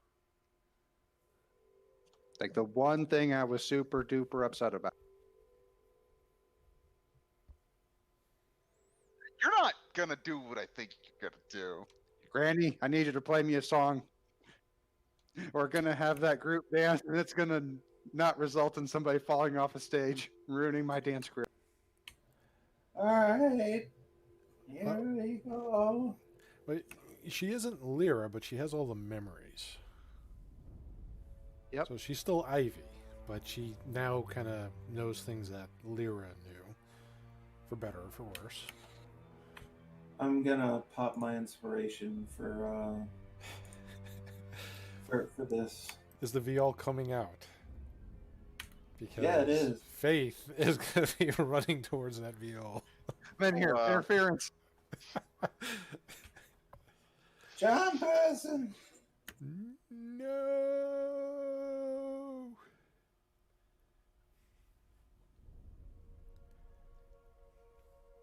Somebody stopping Faith.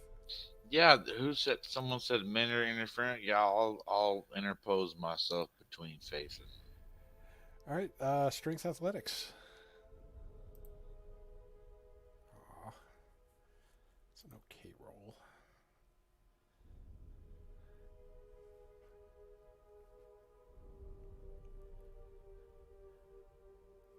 It's a poopy roll. I don't know what you. Oh, that is definitely a poopy roll. But you managed to get what she got with that, so you it's contested. So yeah, she's running towards Granny Nix and then Menhir. How do you grapple her? Chom passing. I'm just big. I get in her way and I extend my arms where she can't get past. Oh, you extend your arm. She starts trying to like. She's very agile, and she starts kind of moving, ducking All under right. your arms, and I'll grab her wrist and then I'll do the merry-go-round like I did when I first became a cop in my first female. I think I know what you're talking about. Yeah, I don't like violence toward women, so when I was a rookie, like my first week, I had to arrest a female. I didn't want to hurt her, so I had her by like one of her wrists, and she was trying to run away, so she was running around me in a circle in this front yard, and I just held her. I wasn't moving, so it was like a merry-go-round. And then my training officer came out and said, "Jewett, just put her in damn handcuffs." And then afterwards, I called my dad and said, "Dad, because he's the one who raised me not to abuse women." He said, "Dude, it's your job, son. You're not being a shithead if you have to arrest a female." I was like, "Cool." And there you go. So I'll do the merry-go-round. Yeah, and she's just running around. She's trying to get free and grab the viol. No.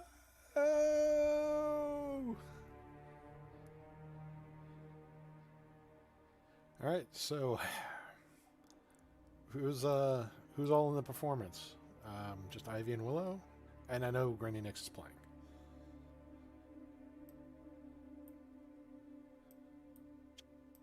Hello, do you want to come with since you were there for our disastrous? Okay. Willow is absolutely ecstatic as she starts performing for the commoner. Oh well. It's still a 20 performance. Damn those soul coins. I used my inspiration, so it didn't matter. It's still the same as disadvantage. Well, goodbye, inspiration. I'm going to try to see if I can stick the landing for these skill rolls today. For some reason, I'm picturing the performance between Nix, Willow, and Ivy. Like, what was it, the Final Fantasy X-2? The YRP. Yeah. Yeah. Just them dancing and singing. And it's so out of place here in hell. It is so out of place. Yeah, Exactly. the song she's playing is supposed to be upbeat, but she somehow like changed the tempo, and now it's a slow, mournful march. No, Granny, we can't dance to that. It went from Livin' La Vida Loca to the Imperial March. Live in la vida.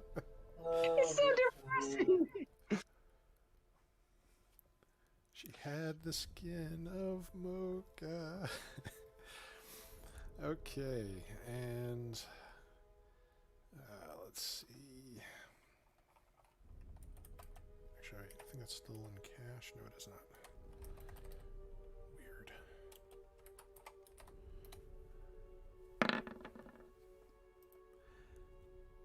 Not bad, not bad. All right. It's all up to you, Elodia, to save this performance.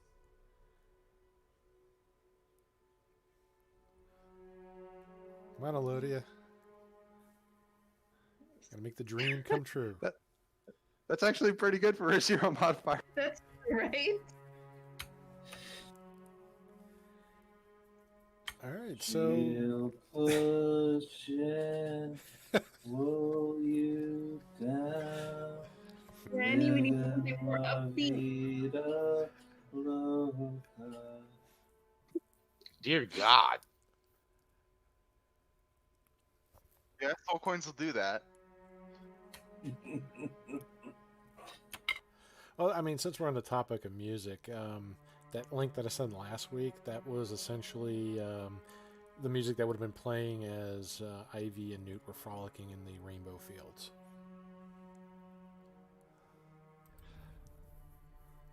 I could see that.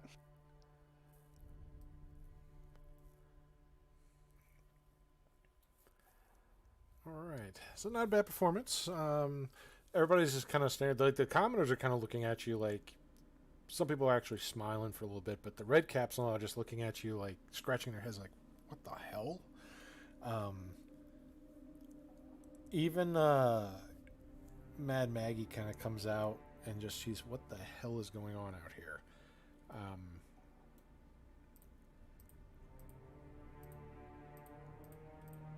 The mechanics are stopped for a moment just to see again. Everybody's like looking at this is drawing more attention than the lightning knuckle.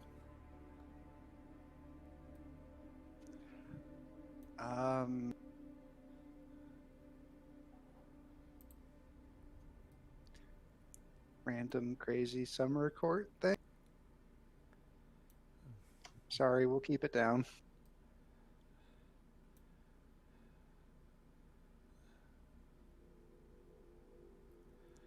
It's okay, Willow. You did a good job, and that was good playing, Granny. And nice moves, Elodia. Yay.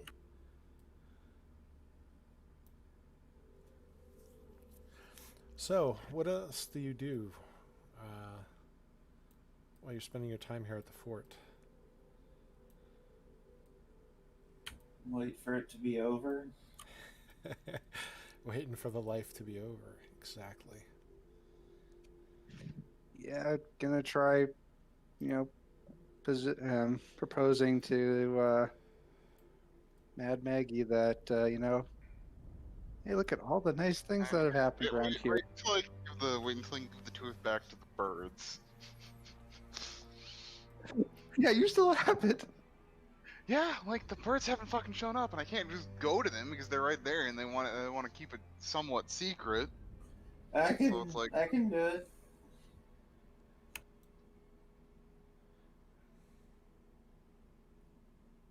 Give it to me. Granny Nix has a plan. Be afraid. Be very afraid. What are you thinking there, Nix? Well,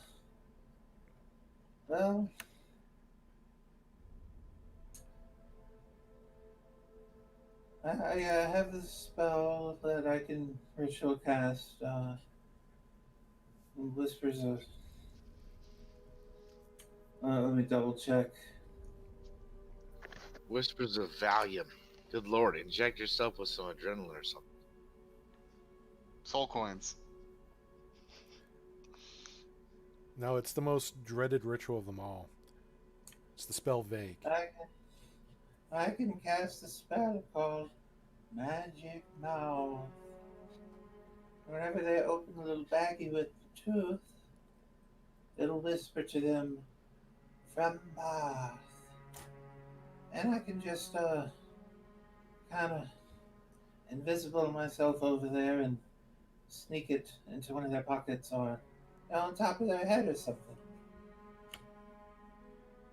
They're ravens. They don't have pockets. So I'll put it on top of their heads.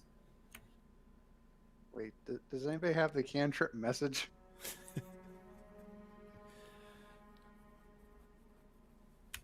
Oh,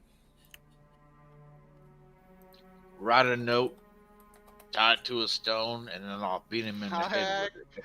I actually. That's my do. version of. I do actually have a message. Wait, I like Ben here's idea. We just like fastball special. Yeah, that's Minder's cantrip for talking. Write a note, attach it to a rock, and then throw the rock and hit him. Just give it to me. I wasn't involved in the original deal, so they won't know. What's more if we just, send a message, hey, come pick this up, and then they can just come out. It's just Granny Dix who doesn't need to know. Doesn't message What? like line of sight? I mean, I guess might as well.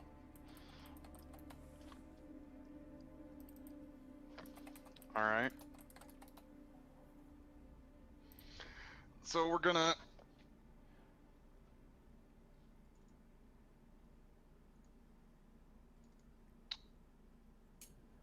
I have skywriting. That's like yelling, "Hey, look over here!" Yeah, good lord. I don't think that's exactly what we. It's exactly the thing we are looking for, Nix. But good thought. Well, whatever we're fucking gonna do, let's do it.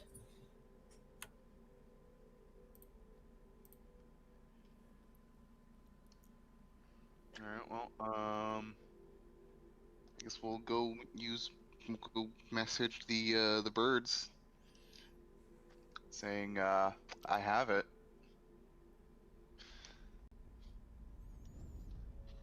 Okay.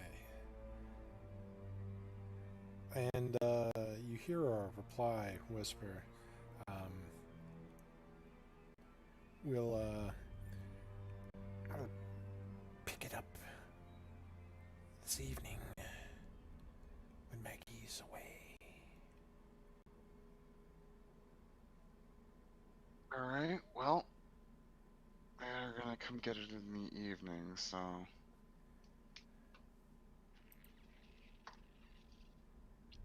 Right, I don't got another idea. Elodia, let me just tie it to your arrow real fast.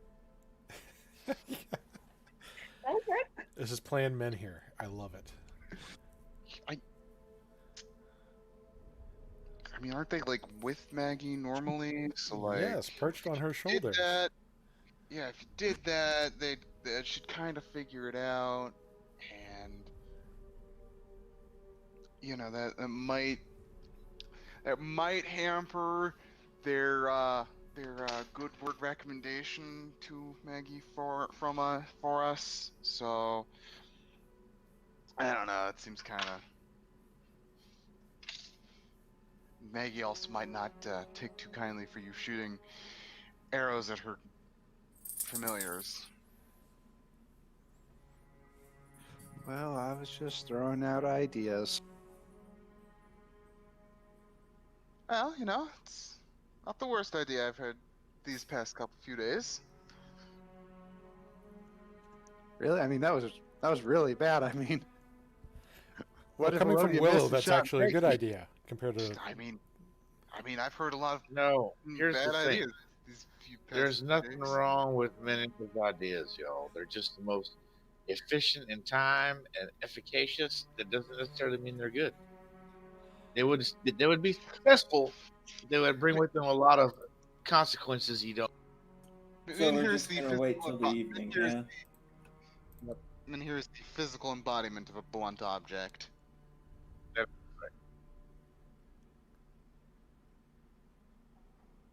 Yeah, I guess we'll just wait until the evening unless anyone else has anything that they want to do. When you have a disagreement with another person and you want to do diplomacy, you hit them upside the fucking head and they're out, so you win.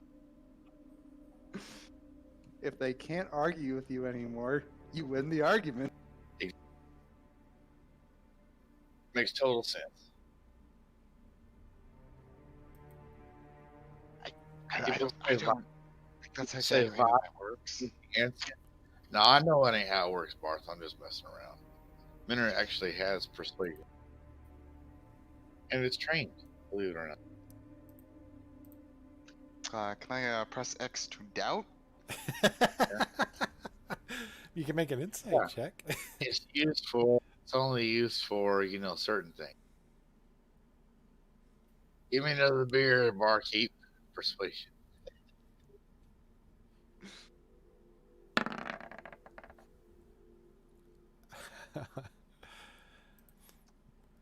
Well, His tales are believable for now. For now. But you're keeping your eye on him. So, Willow, what were you saying? right. Well, we'll spend the rest of the time until we make the handoff trying to teach Ivy how to dance. It And I'll wasn't too help by bad. providing tunes. Slow, sad tunes. But yeah, Nick's Hey, need to cheer me up. Friendly tip to my friends here: don't eat a banana, even though it's not like horribly bad. It's still uncomfortable. Don't eat a banana pepper and then rub. Not good. Just And saying. then rub Yeah. your what? Yeah.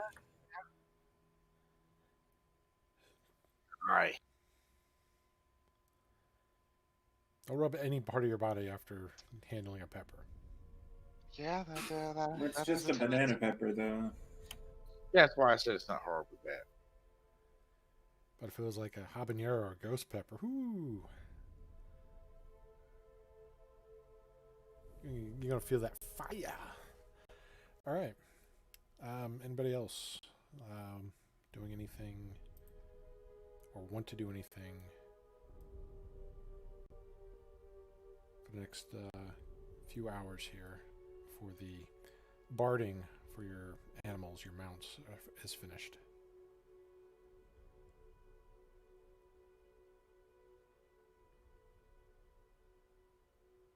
Going once. Going twice. Okay. Well, a few hours pass. Eventually, one of the ravens do come by towards you, Barth, and changes its appearance. Looks over its left shoulder, its right shoulder. You have it. And it's got that whistle in its speech. He'll pass him the little sack. Here you are. I want it. Yeah. He puts it back in his mouth and kind of like jams it in and kind of moves its jaw up and down, just kind of testing it. You hear the chomping of the teeth. And then it starts speaking. Oh, loose, but it'll be all right. Much thanks. So much better. I'll make sure to put a good word in with you, with Maggie there. She's been quite obsessed with your lot since last night. Yeah, I take that. Well, as long as you keep your end of the bargain, we won't have.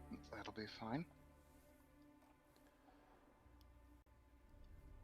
And he just turns back into the raven and caw flies and goes back into the fort. So while the commoners and everybody else is kind of eating the little gruel dinner, you let's see. Need to move some things here. Give me a moment.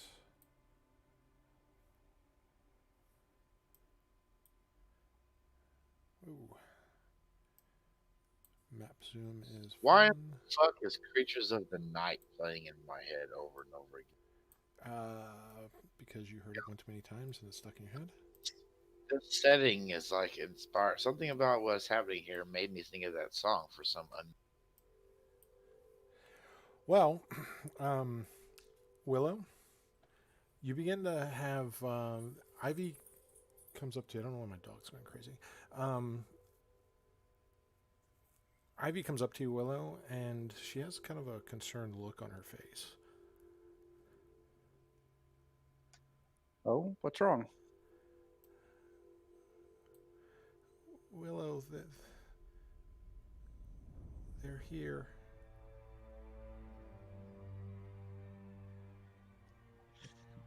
They who? And she kind of slowly creeps towards her. You hear a commotion by the front gate. The Redcaps are kind of cackling. Come on, I said dance! What's wrong with y'all? Don't y'all know how to dance?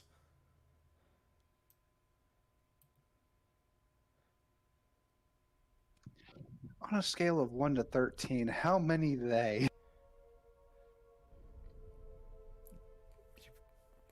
You have Oh, no wait idea. a minute. You're always being watched by someone, aren't you?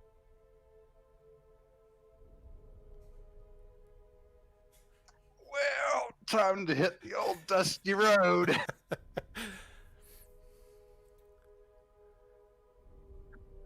Hey, guys. Everybody.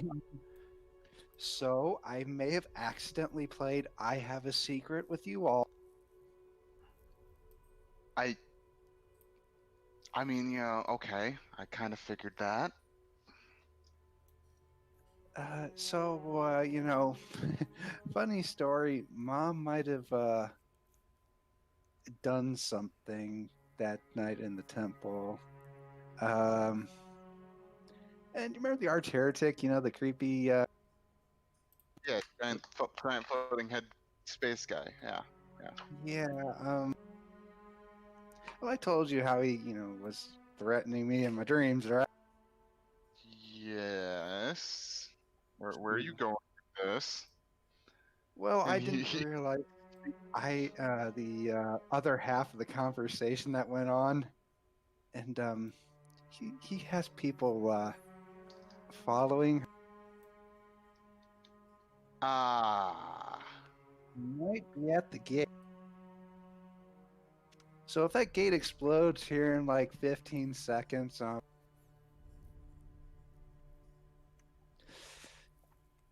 might need to leave a little earlier than.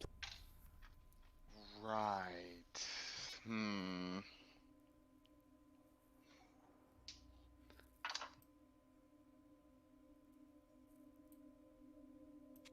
So let's pack up. I need to go talk with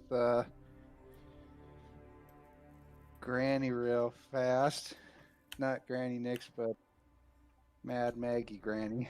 Oh, someone's gonna talk to me. No.